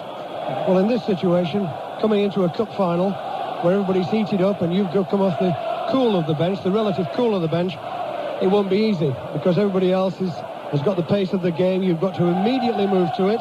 That's the first thing. And the other thing is, too, he's had these terrific injuries, this lad, when he was doing ever so well. There's a factor as well, the second factor with it, isn't there? Well, 2 broken legs in the season, it's just not fair. It's also quite ridiculous that he can still be contemplating playing and he's out there. Yes, it was a stress fracture, wasn't it, the second one? It's amazing, really, that he's done very well, very well. You haven't missed anything. Some treatment for Lee Martin. And a free kick to Palace, taken by Thorne, hit long towards Gary O'Reilly, who flicks it on with his head. Bright challenges, the ball almost falls inside the penalty area for Ian Wright, but United bring it clear. Webb, near side, out to McClare, back to Webb. Webb just being hustled a little bit, but does well. Lovely flick down this near touchline to McClare. Forward to Hughes on the halfway line, controls it well. He's got Ince to his left, and he finds Ince, and Ince moves forward in space and spots Martin on the far side, but a poor pass by Ince, and Palace have it again. Pemberton, Wright the substitute on the far side, but Pemberton runs infield and runs into white shirts, and they bring it clear. Mark Hughes, near side, further to this near side to Danny Wallace, and Wallace flicks a good pass forward. Hughes is on the run. If McClare spots him, he almost paraded through, and it was indeed stopped by a handball, and it'll be a free kick to Manchester United. But if McClare had just got that through to Hughes, he was clear and a run at goal. As it is, United have a free kick. Webb takes it, plays it to his left to McClare. Bruce has made the run forward and he waves his arms up. Give it to me, he says. No, says McClare. Out to Wallace. Wallace just a few yards outside the penalty area. Shoots right-footed wide of goal. Martin had that covered all the way. It's gone behind for a goal kick. Martin rushes to retrieve the ball. Archie Knox and Alex Ferguson both off the United bench, bawling out instructions to their players. What we have, we hold, he says. 2-1 ahead and just 18 minutes left for play. Martin's goal kick. Looks for the head of Ian Wright. Finds Steve Bruce instead. United have it. Webb just outside the centre circle to Wallace. Lovely pass forward to Robson. Run and goal inside the area. Robson shoots and wide. And the captain should have had a double, but didn't. No, and I think Robson realised the opportunity there. It was a lovely move by United, but what's happened, of course, is that since Wright come on, the player's gone out of midfield, there's suddenly a space in there, and it was there for Robson to make that run. It was a lovely ball knocked through down the left-hand side. I thought he should have finished it better than he did. Full marks to Palace, so they won't stop running. They chased him back and put him under pressure right at the last second. Here's Ian Wright now, his first touch, just on the edge of the penalty area. He's beaten the defender. Can he score? Yes! Remarkable! Ian Wright has only been on the pitch a minute or so. He makes his first contribution. With his first touch, he evades the defender. With his second, he scores. And Palace are level. Ian Wright. Well, that was absolutely incredible. Wright chased the ball out to the left-hand side. There was a despairing tackle went in, but he stepped inside Pallister, and as Jim Leighton came out, calm as you like, as though he'd been on the field all the time, he right-footed it with the inside of his right foot, and he put it past Jim Leighton's left hand, underneath Leighton, really, into the corner of the net. What a magnificent substitution this fella Steve Coppell has made. I bet Wright can't believe it, but it's a great moment for him. The game has just stopped for a second. A great moment, Alan. When you've been on the treatment table as often as he has, and he's had all these downs while the Palace players have been getting their way through to Wembley, and he's come on and scored at Wembley. Good luck to the lad. My word, he took it so well. I mean, that was class finishing. And it's really, what's been lacking in the game. We've had a couple of goals, a couple of good goals, but nothing outstanding. But that was outstanding. That was a classic striker's goal. Ian Wright, his last goal, was on the 30th of December against Norwich City. He hasn't scored this year. His first of the year. It's in the cup final, and Palace are level, and we're underway once more. Phelan for United, near side. They must have thought they had at least one firm grip on the FA Cup. Now it's been prized off it by Ian Wright. Pallister, forward to Hughes, inside the centre circle. He's beaten by O'Reilly. Now here's the captain, Thomas, for Palace. Back to Shaw, and Shaw's going to play it back to Nigel Martyn. And at this stage, with 15 minutes to go, I should tell you that we've needed extra time in 6 of the last finals. Who knows? 30 minutes are waiting if we need them. 2-2. Shaw hits it long, looking for Bright. Bright heads it on edge of the penalty area. Gray challenges Bruce, knocks it clear. Picked up by Webb, and Webb has time to turn, and McClure's making a run down the right. Webb hits it the other way towards Wallace. Wallace controls it, and then quickly into the challenge John Pemberton, and Pemberton knocks it back to Nigel Martyn. Aberdeen 0, Celtic 0. Still the score at Hampden Park. Well, here we've had 4 goals, 2 aside. I'm just wondering, Alan, whether Mark Robins has entered the mind of Alex Ferguson. He's dug them out once or twice. He's probably thinking, well, if it goes to extra time, you can use young Robins then. But I think the Wright coming into the match now has suddenly put another dimension into it as far as Manchester United's defenders are concerned. Robson concedes a free kick and then shakes the hand of the man offended. That's Andy Gray on the far side. So it's a couple of yards in from the far side. That's the Palace right. And a third the way inside the Manchester United half. Andy Gray, the victim, will take the free kick. Leans forward at the moment. Hands on knees. Now he leans back. Checks again forward. Now he takes the free kick. Clip towards Wright, the substitute, but he's offside. And though it's a clearly designed tactic by Palace, this hesitation, as if they're going to take the free kick, then they step back. It's very annoying to watch, Jim. Yes, it is. Well, of course, that's the whole point of it. For defenders, they've got to concentrate. The crowd get frustrated, but defenders can't get frustrated. They've got to wait until the moment is right. That's what it's all about. Pallister to Phelan for United, near side, and a pass wasted by Phelan. Kicked away by Shaw. Wright rises, trying to get the ball out to this near side, and does so well. John Salako making the break down the Palace left. Pallister goes across, he can't beat him. Salako gets the cross in straight into the arms of Jim Leighton. He had more time there, he could have held up actually. He played it first time, which is normally the right tactic, but he had so much time and room, he could have made better use of the cross. Yes, he's worked hard, Salako, this afternoon. He really has worked hard. He's trotted up and down this left-hand side, he's got his tackles in, got himself forward whenever he can. Very willing horse, but on that occasion, it wasn't a particularly good cross. He'd done the hard part. Pemberton defending well, holding off the challenge of Wallace, and leaves it Neatly back into his penalty area for Nigel Martin. What, 4 goals in this final? And how many did we get in the semis all told? 30. Lost count. Remarkable. Absolutely remarkable last 4 games in this 1990 FA Cup. And this, the 109th final, far from decided. Palace 2, United 2. The ball is deep inside the United half. Pallister takes his time about rushing back. He doesn't rush back, in other words. He trots back. He gives the ball to Jim Leighton. And we wait. Everybody's taking their time at the moment. Yes, I think one thing that the Manchester contingent will be thinking today, they got in front 2-1. And I think a lot of people would have thought, right, now we'll see United. Now we'll see them play. And of course, Palace have come back and just hit them straight back again. Made life difficult to get. It's not been an easy season for Alex. Webb to Phelan, back to Webb. Good deep cross by Webb, but hit a little too strongly. Hughes has to rush away to the far side, and he beats Pemberton. The referee waves play on. That was a fair challenge. Hughes has possession onto his left foot, and a travesty of a cross behind for a goal kick. Yes, not particularly good finish at all. One thing the referee has done, I criticised him just earlier for not letting, I thought he should have booked one of the players when it was a deliberate trip on Gary Pallister. But he has let the game go. He's tried to keep the continuity, tried to keep it moving. I think that's important for Wembley, particularly important. 11 minutes to go then. Palace fans can afford to sing now. I'm sure when they went 2-1 down, they thought, oh, well, we can't get back into this. But they did it against Liverpool, and they can carry that spirit forward to Wembley. And who knows, it might yet be their FA Cup final, their triumph. Thomas, their captain, plays the ball forward. Now Pardew stabs it towards the far side of the field. It falls to the feet of Lee Martin. Martin can turn unchallenged and move forward. Lays it to his captain, Robson. Back to Martin, short of the halfway line. Now crossing it. Gray challenges, but it's not forward to Wallace. He can't control it. Andy Gray knocks it out of play, and it will be a throw into Manchester United. About half a dozen yards inside the Palace half. Far side of the field, United left. Ball slow to be brought back. Wallace trundles it down the line, and Martin stolen at least 20 yards. Takes the throw. Referee let him get away with it. Down to Webb.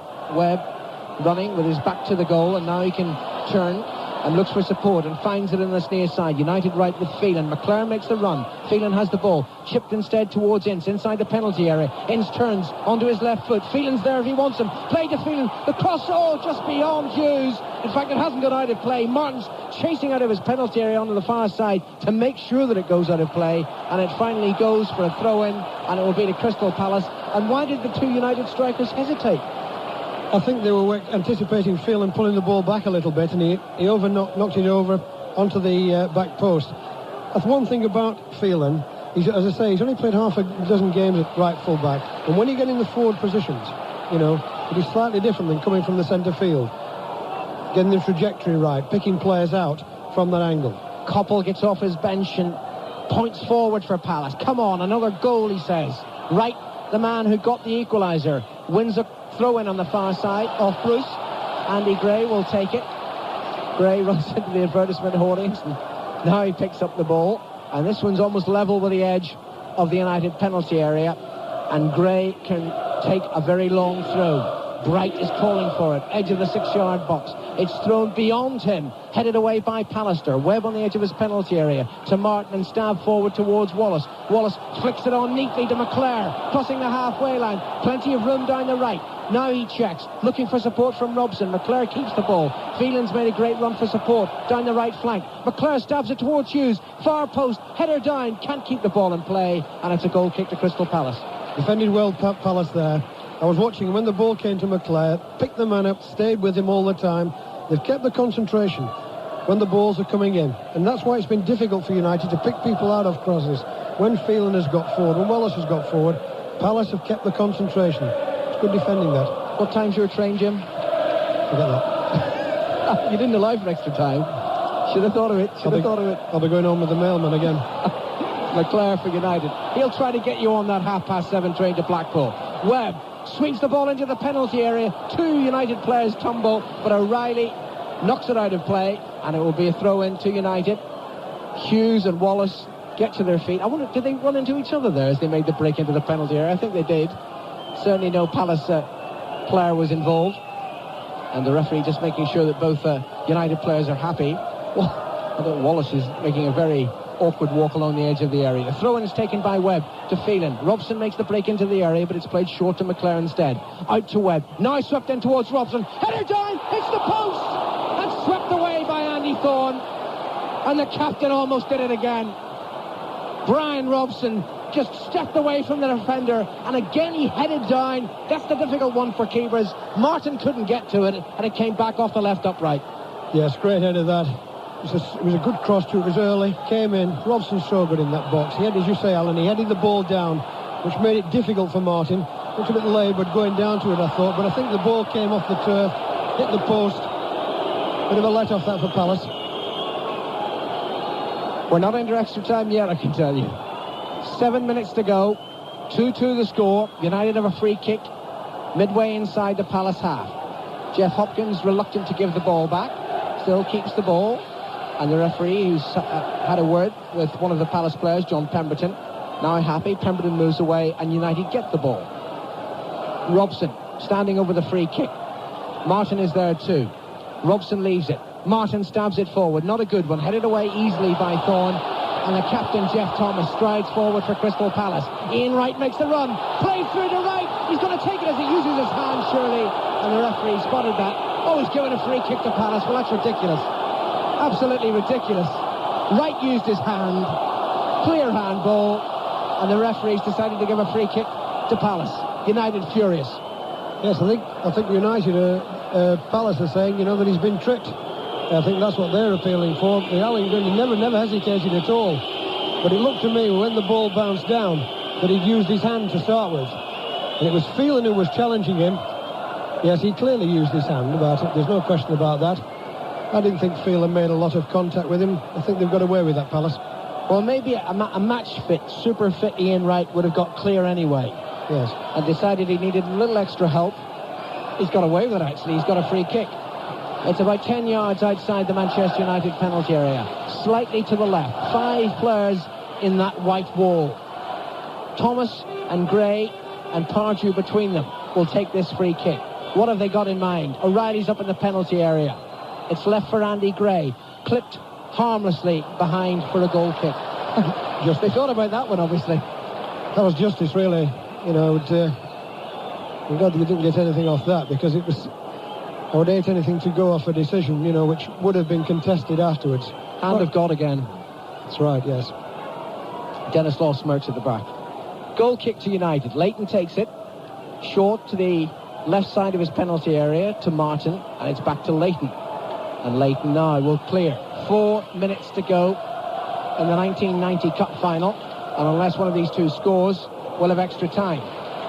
It's made its way right through, has the ball to the other penalty area, and now it's cleared by Martin. Long clearance. Bright jumps, pushes Pallister in the face at the same time, and the referee spots that use of the hand, and it will be a free kick to United. Pallister takes it. Robbins has been warming up for a considerable time near the United bench. He's still not coming on. Ian Wright, the Palace substitute, challenges and does well to win the ball on the halfway line. Plays it to Andy Gray. Stab forward. Leighton comes out of his goal and whacks it out of play on the far side of the field for a throw-in to Crystal Palace. This is the time that you don't want to make a mistake. He didn't take a risk there, Alan, did he? There was no doubt in Jim Lane's mind that was going into the crowd. Nobody wants to concede a goal now. They'd rather have extra time. Gray takes the throw. Long, headed down by Robson. Challenged by Pardew, but it's Steve Bruce who brings it clear. And Bruce finds McClare. McClare's acres of space inside the centre circle. Phelan's making the run on the right. McClare still holds up the ball. Now he plays it to Phelan. It was a poor pass. Phelan had to turn away to collect it. Plays it back to McClare, right side of the area. Forward to Ince, inside the area. Ince crosses low, headed away by Shaw. Phelan picks it up, knocks it back to McClare. The pressure on Palace. Right side of the penalty area, Brian McClare. Runs into Sulako's challenge, and then a weak cross straight into the arms of Nigel Martin. And really, United had time, plenty of time there to build something effective, and in the end they wasted it. Yes, they did. It was McClare's first pass, as you said, Alan. Should have found Phelan. Went straight, it should have gone straight into his path. Phelan had to check out of it again. It allowed Palace time to regroup. Full marks again. They got back, defended well. They've done the job well. Shaw and Salako down this left-hand side have really worked overtime. They've made it very difficult for McClare to make any real progress. Now, Lee Martin, who did receive treatment earlier, is now down. He looks to have severe cramp on the far side of the field, and this might be the moment that United make their substitution. Martin receiving treatment, and Clayton Blackmore it will be who will come on. It's 2 minutes to go here at Wembley. Extra time, I can tell you, is now in effect at Hampden Park. No score between Celtic and Aberdeen after 90 minutes. We've got at least 2 minutes to go here to see if we can finish it in normal time. Clayton Blackmore waits to come on. Blackmore is on his feet, but Jimmy McGregor rushes. Celtic and Aberdeen are not prized apart by a goal at the end of extra time. Play is underway once more, momentarily at least, in the final here at Wembley. It's a free kick to Manchester United, taken quickly by Bruce to Ince. We're into the final minute of normal time. Ince has made 40 yards, a 50-yard run. He still moves forward, tries to play it to Robson, but it's stabbed clear by Palace. Picked up by Webb. Great pass to the far side to Wallace, left edge of the penalty area. Faced by Pemberton, he plays the cross in low. Thomas heads back even towards his own goal, and now gets a second chance to clear it. Andy Gray will hit this one high and long, looking for relief for Palace. Finds the head of Bright, but it drops to Pallister. Lovely pass forward by Pallister to Webb. That was a great ball. Threaded through, hoping Hughes is on the end of it, but Pemberton's there first and knocks it back to Nigel Martin. Martin out to the edge of his area, waves his players forward, and as they move forward, he clears right-footed, and it's trapped first attempt by Ian Wright, and he turns then into Paul Ince, who skips between two Palace players. Ince lays it to his left, to Wallace, back to Robson inside the centre circle. Wright must have been injured in that challenge by Ince, but he's onto his feet now, thank goodness. Phelan for United. Forward to McClare. Normal time is up. McClare stabs the ball towards the penalty area. Headed away by Pemberton. Now it's taken up by Thomas, the captain for Palace. And he clears with a little difficulty and finally just makes the touchline. Knocks us off the bench. The United assistant manager, he couldn't gather the ball. Ferguson did. He throws it back to Phelan, and the throw-in is taken quickly. Phelan has it back from Webb. Plays it forward to McClare. Right side of the area. McClare tries to turn and he's won a corner. Oh, these are nervous moments. Into added time, and Manchester United have a corner conceded by Andy Thorne. Neil Webb will strike it from this near side, United right. Pallister goes up. It's hit long to the edge of the penalty area and hit badly, and it can be cleared easily by Thomas to Ian Wright. Short of the halfway line. Have Palace get something left in normal time? Bright makes the break to the right, Andy Gray to the left. Ian Wright still has possession, looking for support. Now he finds it. Mark Bright just moving in towards the United penalty area, onto his left foot and still running across the edge of the area. Lays it to his left for Thomas, the captain. Midway inside the United half. Forward into the penalty area to Andy Gray. He shoots right-footed, wide of goal, and it's a goal kick to United. Bit of fatigue creeping in there, Alan, I noticed. In the first case, Mark Bright lost the ball on the right-hand side. That was fatigue more than anything else. Finished up having to run across the penalty area to steer it out to this side. Phelan for Manchester United. We've already played a minute and a half of added time. The sun's gone in once more. Phelan lays the ball to his left to Ince. Forward to McClare. McClare turns, now rushes forward. Hughes goes to the left. Wallace to the right, and here's Phelan trying to win another corner. I think he's done so. Off John Salako. Well, United are having their chances in these last seconds of normal time. Coming up to 2 minutes of added time gone. Wallace will strike this corner. Pallister points forward with his right hand. He knows now what Wallace is going to do. Wallace hits it low towards the near post. I'm sure that wasn't planned because it was easily cut out by Shaw, and Shaw just makes sure it goes out of play in this near side of the field. It will be a throw into Manchester United. Palace, I'm sure, would settle for extra time now. United just might think, we can get a goal. I know it's late, but we can get a goal. Wallace takes a throw, down to the feet of Webb. Webb challenged by Jeff Thomas and beats Thomas. Webb still running forward. Referee waves play on. Plays the ball in low, and a crucial interception by Pemberton on the near post to deny Brian McClare, and another corner conceded. How much longer have we got? We've had a few injuries in the second half. The referee knows best. It's coming up to 3 minutes of added time. Webb hits the corner. Just down below us on the left-hand side. Interesting to see Ian Wright come on. What a dramatic entry, scoring with his first touch, remembering that substitutes, of course, were very influential in last year's final. McCall and Rush coming on to score goals. 2-2 between Crystal Palace and Manchester United, who are now trying to break through Webb. Webb plays the ball to Phelan. Ian Wright has gone down, but now he's picked himself up. He's okay as Manchester United proceed, and they bring in McClare. Over on the far side, United's right, just inside the Palace half. Back to Paul Ince. Good, steady, patient build-up, conserving the energy. Ince with a long ball for the substitute Blackmore, just inside the area. Andy Gray's a shadowing player, and Gray just scoops the ball away from Blackmore, and they try to bring in Wright on the near side. Wright is flattened by Steve Bruce, and that's a free kick to Crystal Palace. Touch of the right stuff then for Steve Coppell. Might have been tempted to start with him, but he brought him on 25 minutes from time. And 25 minutes from time, and he scores the goal to bring Crystal Palace back into this game. A long free kick is taken by Pemberton, headed away by Gary Pallister. Blackmore's there now for Manchester United, steadies himself, looks for Hughes on the halfway line. Webb is behind Hughes, helping out, and it breaks eventually for Crystal Palace. And one man with a stockings roll down is John Solarco, showing the strain. Back to Thomas, the captain. Left-footed ball again for Solarco to chase over on the far side. Phelan holding him up. Solarco gets the cross in. Leighton's not there. And would you believe it? Ian Wright scored! On the volley at the far post. Jim Leighton did not get the cross. Solarco got it over. Ian Wright puts the ball in the back of the net, and only the FA Cup could produce a fairy tale story like this. Ian Wright, the super sub, just like another Ian Rush last year, comes on to score 2 goals in a Wembley final, and Crystal Palace are back in front.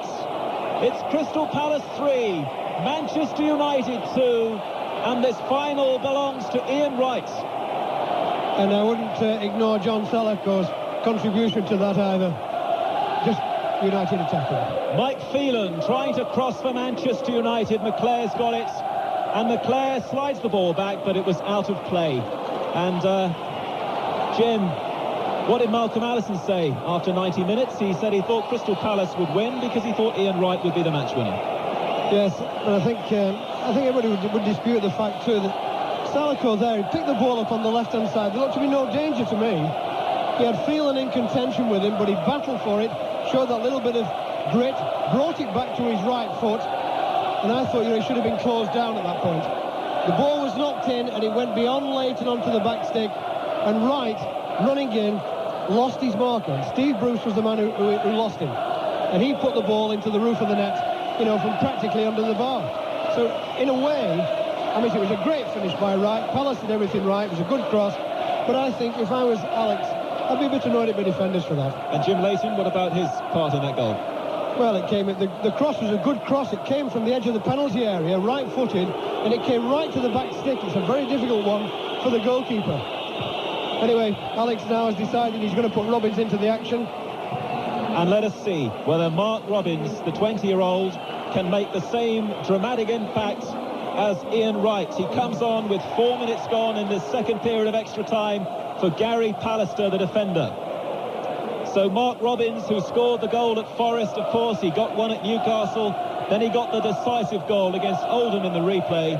He comes on, he has about 21 minutes to do something, and Crystal Palace in their first final, it's turning out to be just like that semi-final, veering from one team to another. It's certainly not all over yet as Mark Hughes tries to barnstorm his way forward. It spins loose to Paul Ince, and Manchester United have been penalised. I think that's going to be a Crystal Palace free kick.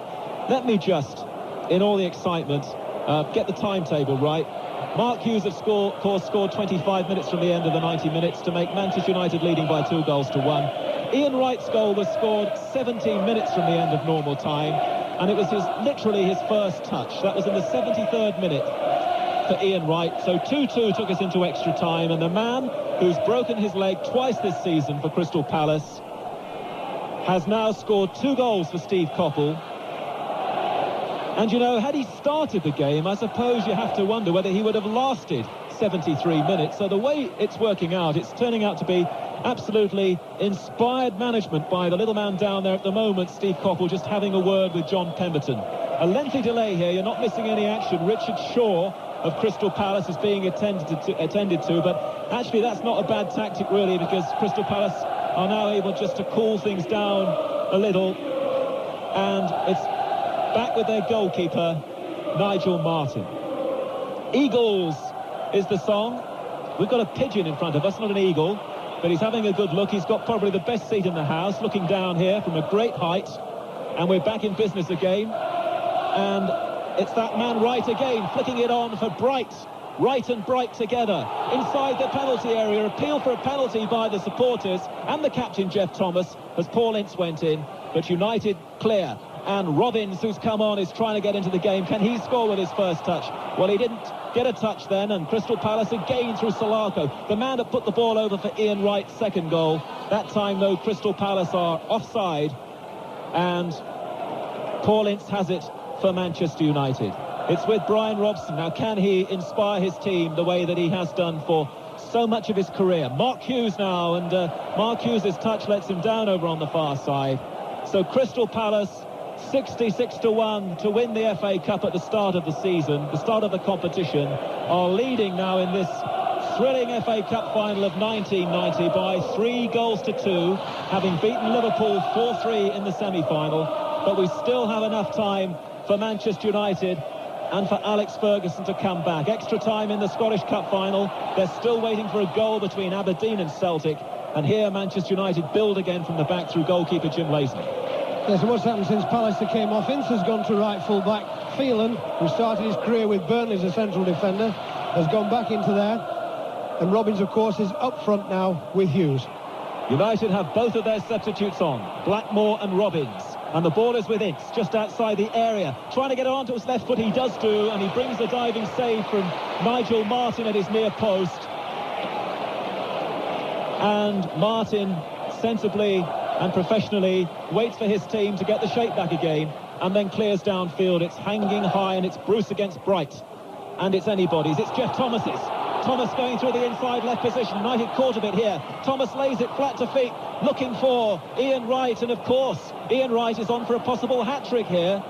Only Stanley Mortensen has done that in the history of the FA Cup finals at Wembley. In 1953 it was Matthews' final. Mortensen got the hat-trick. Ian Wright has scored 2. Palace lead 3-2, and Brian Robson's with the possession for Manchester United, and very, very deliberately and studiously plays it to Danny Wallace, who's being watched here by his brothers Raymond and Rodney. Wallace parts with it for Blackmore. Blackmore trying to play it through for McClare. Good defending though by Shaw. Back again from Blackmore, and Martin's there almost on the penalty spot, diving at the feet of Mark Hughes. And after 8 minutes of the first period of extra time, it's Crystal Palace 3, Manchester United 2.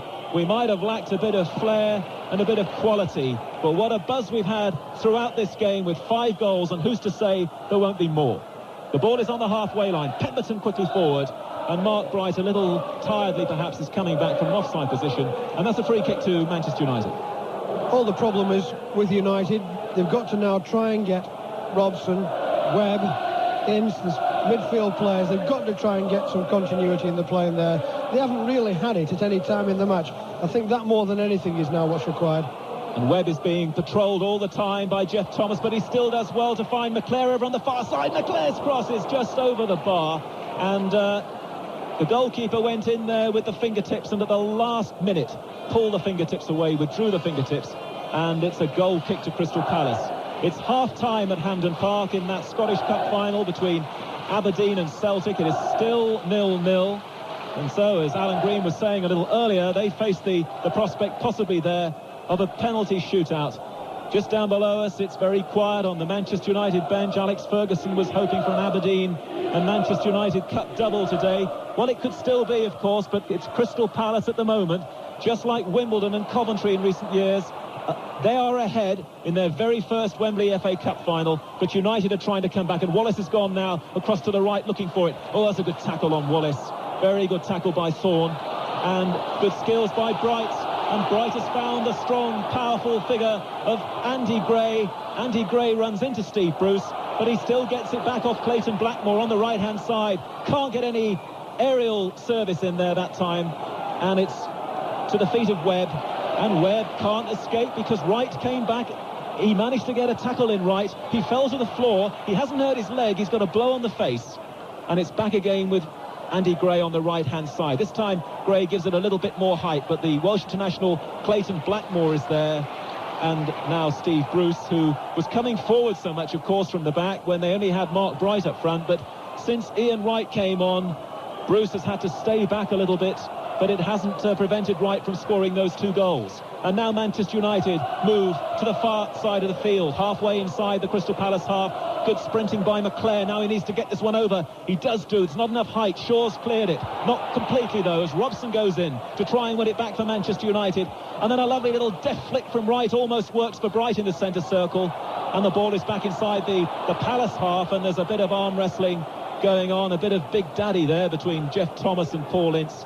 And it's going to be a free kick to Manchester United, sorted out by Alan Gunn and quickly taken by Paul Ince. A little bit too quickly, perhaps, but now it might work for United. Hughes, it's blocked by O'Reilly, and it breaks for Solarco. Seemed an awful long time ago now since O'Reilly scored that goal for Palace after 18 minutes. We've had 4 more since then, and it's 3-2 to Crystal Palace, and we've got about 3.5 minutes left in this first period of extra time at Wembley. And Brian Robson has the ball again, the pivot there in midfield, about 30 yards from Martin's goal. Robson for Wallace. Wallace checks, and Robson again for Blackmore on the left-hand side. Number 14, Mark Robbins, as yet hasn't been able to get into this game, but he's lurking there dangerously inside the area. He made a break, but United went to the far side, and it's with Webb, foot on the ball. Can he supply an accurate cross? Oh, looking for Robbins, and taken away by O'Reilly, and it's a corner kick to Manchester United. Palace very aware there of Robbins' presence, and Neil Webb to take the corner kick down the far side of the field. There's no Pallister there now, of course, but Bruce has gone up for it for Robson. Oh, and Robson looking to try and get a shot in, and he perhaps has been penalised for foot high there, 8 yards out, and he's got a little touch of cramp as well, but that's good sportsmanship. Jimmy, the Crystal Palace players are helping him out. Yes, good defending too by Palace. It was Pemberton was the man there who got back. Good header in by Bruce, knocked down. Robson chested it down. Pemberton was there, and that's been typical of Palace. I think they've defended very well in their own penalty area, very well, and it's so important. Your goalkeeper knows exactly what he's doing when they're picking their men up, and that's what they've done very well, I think. Steve Coppell, the youngest manager ever in an FA Cup final, 34 years of age, is getting closer and closer to victory here, but a weak goal kick has been pounced on again by Manchester United, a weak free kick rather, and McClair's in possession down that right-hand side. McClair drags the ball back, acrobatic stuff from Hughes, over the shoulder, Dennis Law style, just wide. Goal kick to Crystal Palace, exciting action. Brilliant, absolutely brilliant that was. Ball looked to be nothing when it came in. Hughes is probably the only player in the First Division who has really got hold of that one, that bicycle kick. I've seen him do it so often, just about a yard past the post. It was absolutely superb. What must be Steve Coppell's emotion, I wonder, having played here 3 times for Manchester United in an FA Cup final. The last time, of course, a 3-2 defeat. That was a dramatic game against Arsenal. This one is turning out to be just as dramatic, only this time his team are leading 3-2, and Crystal Palace are on the verge, perhaps, of a famous victory. A throw-in down this near side is being chased by Bright. Too many United defenders there, and Blackmore clears and finds his Welsh colleague Hughes. Oh, that was unlucky. Hughes was trying to play the ball across field, and it hits Alan Gunn, and it's spun Crystal Palace's way, and Solarco's chasing again over on the far side. He's getting into that area where he managed to put the crossover for Wright, but not on that occasion. Paul Ince, who's really working tirelessly now, another man with the stockings rolled down, gives it back to Jim Leighton. Leighton thumps it downfield. Gary O'Reilly underneath it. Good header by O'Reilly. Finds Gray. Gray looks down the line and then sweeps the ball out of play. He was trying to find Mark Bright.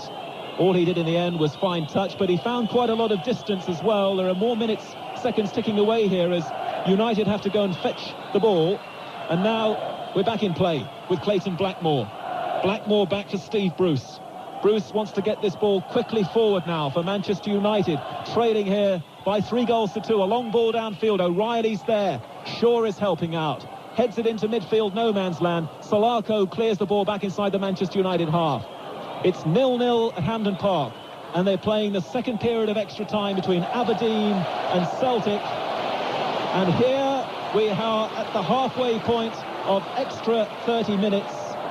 It is Crystal Palace 3, Manchester United 2, and Malcolm Allison, congratulations first of all on a fantastic forecast after 90 minutes, tipping Ian Wright to maybe make it. What are your thoughts now? It was an excellent goal. I thought that it was a good cross from Salako, and Wright took it very, very well indeed. I'm a little bit worried about Crystal Palace because they're holding 6 or 7 players quite deep and just leaving the 3 front players up by themselves with more or less no midfield.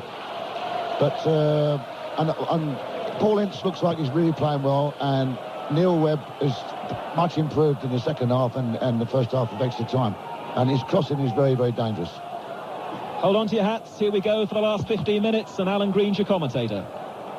Manchester United will kick off these last 15 minutes, playing from left to right and in desperate need of a third goal. They trail Palace by 3 goals to 2, and Palace really an unbelievable season. I remember way back on the 12th of September, I was there at Anfield when they lost 9-0 to Liverpool. They looked pure relegation fodder then, and during this cup run against Portsmouth and Huddersfield and Rochdale and Cambridge up to the quarter-finals, I'm sure Steve Coppell would have exchanged those wins for points to save them from relegation. No one took them seriously until they beat Liverpool in the semi-finals. Now they're in front here at Wembley and in possession on the far side of the field. Andy Gray sprints forward. He's only got Mark Bright ahead. Ian Wright is rushing upfield to give him another option. Andy Gray still has possession now. 15 yards inside the United half. Forward to Mark Bright. He runs into Mike Phelan, and Phelan gets injured as he clears it. He's all right, gets to his feet quickly. Wallace has possession. To Webb, just outside the centre circle. Webb looking to play it through to Wallace. Good ball forward to Wallace now. 10 yards outside the penalty area. Robson's made the run. Hughes has it now, just outside the D. With his back to goal. Lays it back to Ince, and Ince moves forward. Infield, shoots from long range, and Martin tips it over. Rifle of a shot from Paul Ince. And a good save from Nigel Martin. Yes, I would think most First Division goalkeepers would feel comfortable enough with that shot. It was a pretty good shot, though. It was a good move by United. Webb, Wallace, good shot. Wallace takes the corner, short to Webb, out to Wallace again, stabbed quickly to the far post, headed away by Gary O'Reilly. Paul Ince looking to challenge just outside the area. Bruce is upfield as well. Ince is hurt in that challenge. Hobbling away, has Palace break. Ian Wright has it. Near side, Palace left.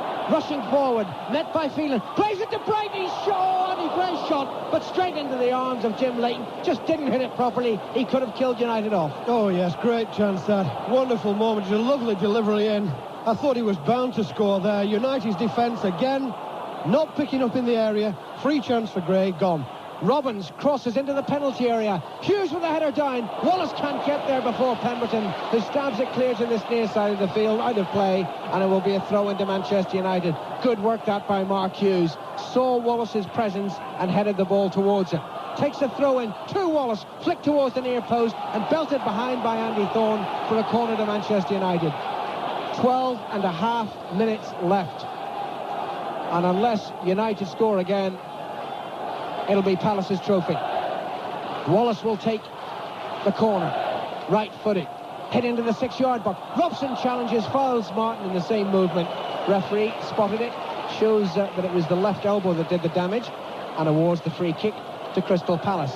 Wallace retrieves the ball from the touchline on this near side, throws it towards that Palace penalty area, and when he moves himself a little bit, and who would blame him for taking his time? Nigel Martin will take this free kick, and everyone's gathered around the halfway line waiting for the ball to drop when Martin finally takes it.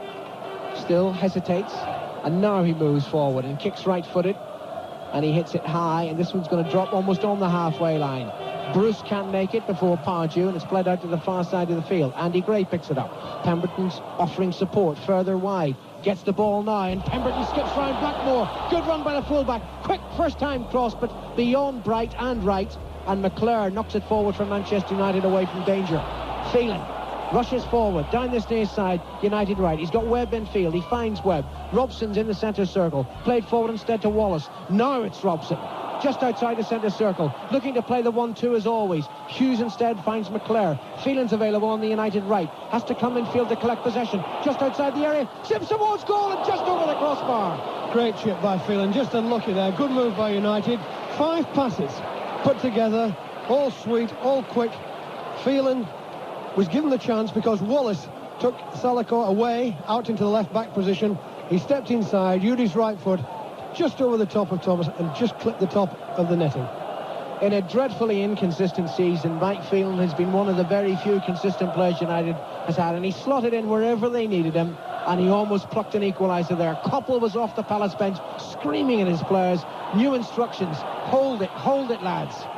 Now it's Ince for United, forward to Hughes, midway inside the Palace half, back to Ince, Robson the captain, he's got Bruce to his left and he plays it to Bruce, few yards, and now further out to the far side to Blackmore, up from full-back, crosses right-footed to the edge of the penalty area, headed away by Salako. It falls to Ince. We saw his dangerous shot earlier. He's trying to tee up another one now, just on the edge of the penalty area, onto his right foot. Finally he's challenged, still fighting for the ball, but fighting illegally according to the referee as he brings down Pardew, and that will be a relieving free kick for Crystal Palace.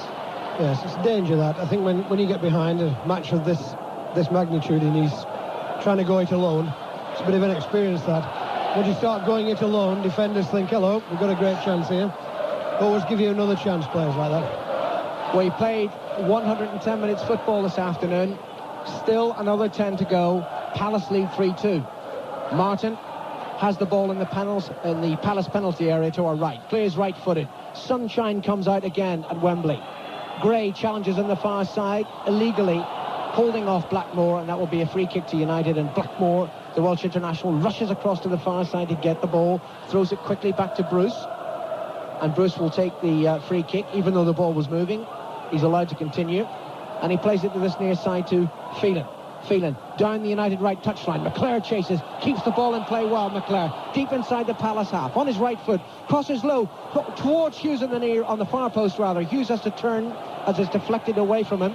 He gathers possession though, left side of the penalty area, drives the ball in low, and it comes away across the penalty area into this near side where Ian Wright, the substitute, picks it up. He eludes Mickey Phelan. Right pace takes him towards the halfway line. Ball breaks for the captain, Jeff Thomas. Thomas not sure which way to take it. Now he turns and plays a long ball through, but Mark Bright is offside, and that will be a free kick to Manchester United. Still at Hampden, it's Celtic 0, Aberdeen 0, and they're only a few minutes away from a penalty shootout that would decide the Scottish Cup final of 1990. Wallace for Manchester United, forward to Robbins, who's found it very difficult to get into the match. Now his possession just outside the penalty area. Shifts the ball forward, left-footed into the area. Good header down by Gary O'Reilly, and Palace clear for the moment. Picked up though by Webb. Webb chips it in. McClare takes it on his chest. O'Reilly only half clears it. McClare jumps with Nigel Martin, and not surprisingly the goalkeeper wins out. Yes, a bit of desperation, I thought, there by United. Of course, there's a bit of fatigue in it as well. But they've got to push players forward now. The danger is, as they were almost caught just a moment ago, lovely work by Thomas, who for me has been one of the outstanding players of the day. Where he's found his energy from, I don't know. Martin's clearance hit very long indeed. Looking for Mark Bright, who lets it rebound off his chest, but it falls to Brian Robson, the Manchester United captain. Stockings down round his ankles now. Quickly forward by Webb to Wallace. Wallace lays it into the path of Hughes, into the area. Hughes has scored! Tremendous goal by Mark Hughes from Manchester United. 7 minutes left. Archie Knox is on the field on his knees, celebrating that goal from the Welshman, his second of the match, and United are level again. Well, it's incredible, really. Lovely through ball by Wallace, but for once, there were caught Palace there. Just caught on the wrong side, but full marks to use as Martin came out. He saw his chance, right foot. I think if Martin had stood his ground there, he might have had a better chance. But he rushed out, he came out about 10 yards, and it was just enough, and it trickled into the right-hand corner of the goal. Lovely move by United. Full marks with the delivery too from little Wallace. Class finishing from the Welshman. Class finishing. So close just in the first period of extra time with that spectacular bicycle kick that just went wide. This time he makes it count, and it's 3-3. 6.5 minutes to go. Robson outside the centre circle, plays it to the right. It's United fans who are screaming now. Ince has it, just inside the Palace half. Played forward to the goal scorer Hughes, right side of the penalty area. Back to the penalty area, now he turns. Plays it back to Ince. Level with the edge of the Palace penalty area. McClare is available, so too is Wallace. Just outside the Palace danger territory, but now Thomas plays it clear. Ian Wright moves forward for Palace. He's going to take on Phelan. He's running at him. He's still running, Ian Wright, just edge of the penalty area. Check for the moment, and then as he tried to bring Mark Bright, his fellow striker, into the game, he only finds Steve Bruce, and United bring it clear. 0-0 at the end of time. That's extra time at Hampden Park in the Scottish Cup final. Celtic and Aberdeen into a penalty shootout. United move forward. Mark Robins inside the penalty area. Back to goal, trying to find support. Now he gives it to Webb. Webb facing goal. Chips it forward. Great run by Blackmore. Robins chases on the far side of the field, but Andy Gray, too smart for both of them, and clears away towards the halfway line, and Mark Bright, and safety for Palace. And Bright has done very well, and he turns Phelan one way, then the other. Oh, and then he tried to give it to Pemberton. Hit it the wrong way, and United have it once more. What a noise at Wembley.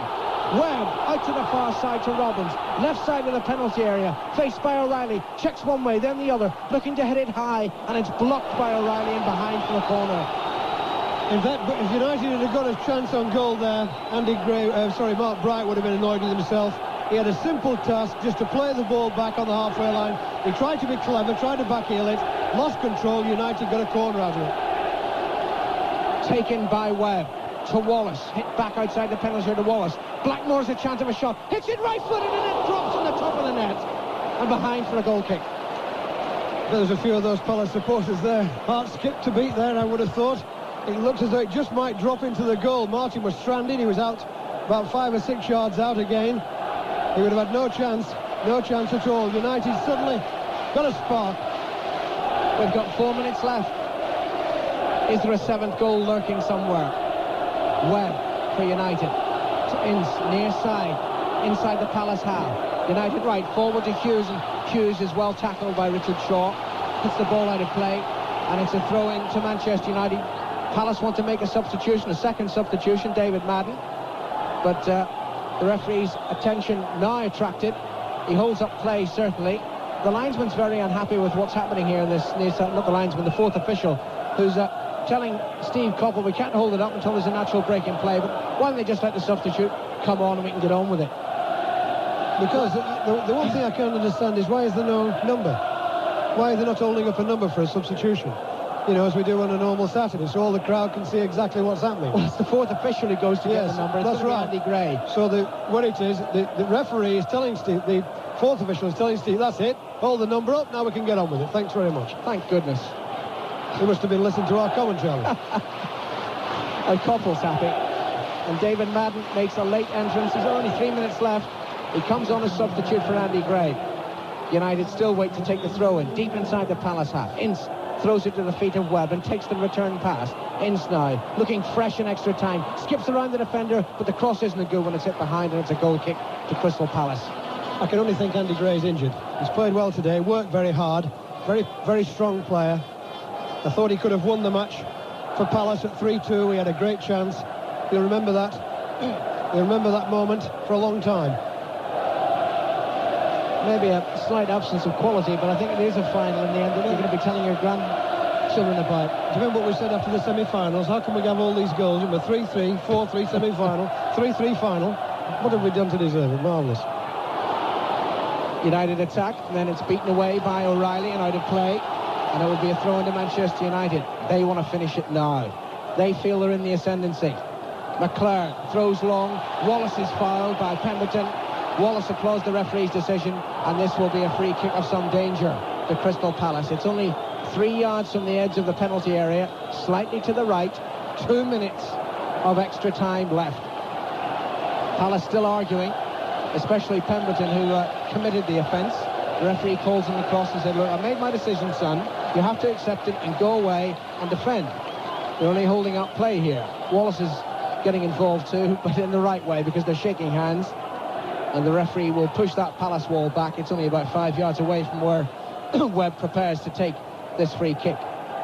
Now, Bruce has moved upfield towards the edge of the area. Webb chips it towards Bruce. Great header comes in by Captain Brian Robson, but that one didn't find the net. It was over the crossbar behind for a goal kick. Great header. Superb header. He's terrific at that, really. Just ghosts in there. And when he gets in there, there's so much play. It was a lovely ball from Webb. And what he did, Robson, he went between two players. One of them was O'Reilly. I think the other must have been Pemberton. I wasn't quite sure, but I think one was O'Reilly. He goes to between them. Powerful header, just over the top. Goal kick is taken. Who would be beneath it but Brian Robson as he heads it forward? Hughes is fouled. That's another free kick to Manchester United, and Palace are hanging on for a replay. Less than a minute to go on my watch, plus whatever the referee adds on for injuries in extra time. Webb runs forward, then backheels the ball to Ince, just outside the penalty area. Onto his left foot, he shoots low to the near post, and Martin dives easily to his left and gathers it. And Martin moves forward and waits while some weary legs move forward for Palace, and weary United legs retreat. Martin's long clearance, headed down by Mark Bright, and can be picked up on this near side by Jeff Thomas, who tries to out-sprint McClare. McClare's got the better of him there, but has to concede a corner, yes. Well, the persistence of Jeff Thomas won the corner, and now it's United who are under terrible pressure in the dying seconds of this 1990 Cup final. The corner will be taken by the second Palace substitute, David Madden. He's only been on the field a couple of minutes. He spots the ball up inside the quadrant. He's going to hit it right-footed. Bright is calling for it on the far post. Thorne's on the near post. And Wright lurks in the middle of the goal. The back header by Thorne. Bright gets the header in, and Leighton lets it go late. I thought he clutched at the ball and pushed it behind. The referee spotted it, the linesman didn't. It is a corner. Yes, I think he got a finger. I think he thought it was going past at the last minute. I thought, well, I'll play for safety here, because the first flick on, there was real danger. The ball was, I thought, going past the post, but he's made sure he's put it behind. Another corner to Crystal Palace. We're into added time of extra time. It's taken short and headed away well by Ince, picked up by Jeff Thomas. And is that the end of the 1990 Cup final, or at least part one of the 1990 Cup final? It is. Alan Gunn has blown his whistle, and all around Wembley, 80,000 people get off their seats and stand to applaud these two teams who played a wonderfully exciting match to me. Yeah, it's not a game for the soccer purists at all, but they've given us tremendous excitement. The FA Cup this year has been remarkable. When you think of those semi-finals, 3-3, 4-3, 3-3 in the final after extra time. I think Palace defended very well. It's incredible to say that when they conceded 3 goals. And they made it difficult for United, which I said they would at the start of the game. United, though, I think, have edged their way to a draw. That's how I feel about it. I feel they have. And I think now, you know, they will go into this next match with a bit more confidence, because at the end I thought they looked to be putting one or two things together. Although, Alan, you and I have watched United a lot this season, and we've been waiting for them to do it, and they've never quite done it, have they? Not quite. I mean, there was the opening day game of the season against Arsenal when they looked very impressive, and then there was the performance at Anfield before Christmas, and I suppose the cup tie at Nottingham Forest. But outside of that, I haven't really seen this team of great individual talent fulfill its ability as a unit. Exactly right. I think that's one point. The other point was too, I think we should mention Wright of Crystal Palace to come on and score 2 goals like that. And Mark Hughes, 2 goals for him. You know, he's not had the best season. You know, he's got 2 goals today. I was disappointed in United's midfield today, to be frank, and I think Alex Ferguson will be as well. Anyway, we've got a rerun. They've had a great time out there too. Manchester United's white shirts stand together in the centre circle and applaud their fans, who certainly make up the majority of the committed spectators here today. And Crystal Palace make their way, led by Jeff Thomas, the skipper. Well, there'll be no trophy at the end of it. They may look at it and maybe reach out and touch it, but they make their way up the Wembley steps, where the Duchess of Kent was waiting all afternoon to present that trophy.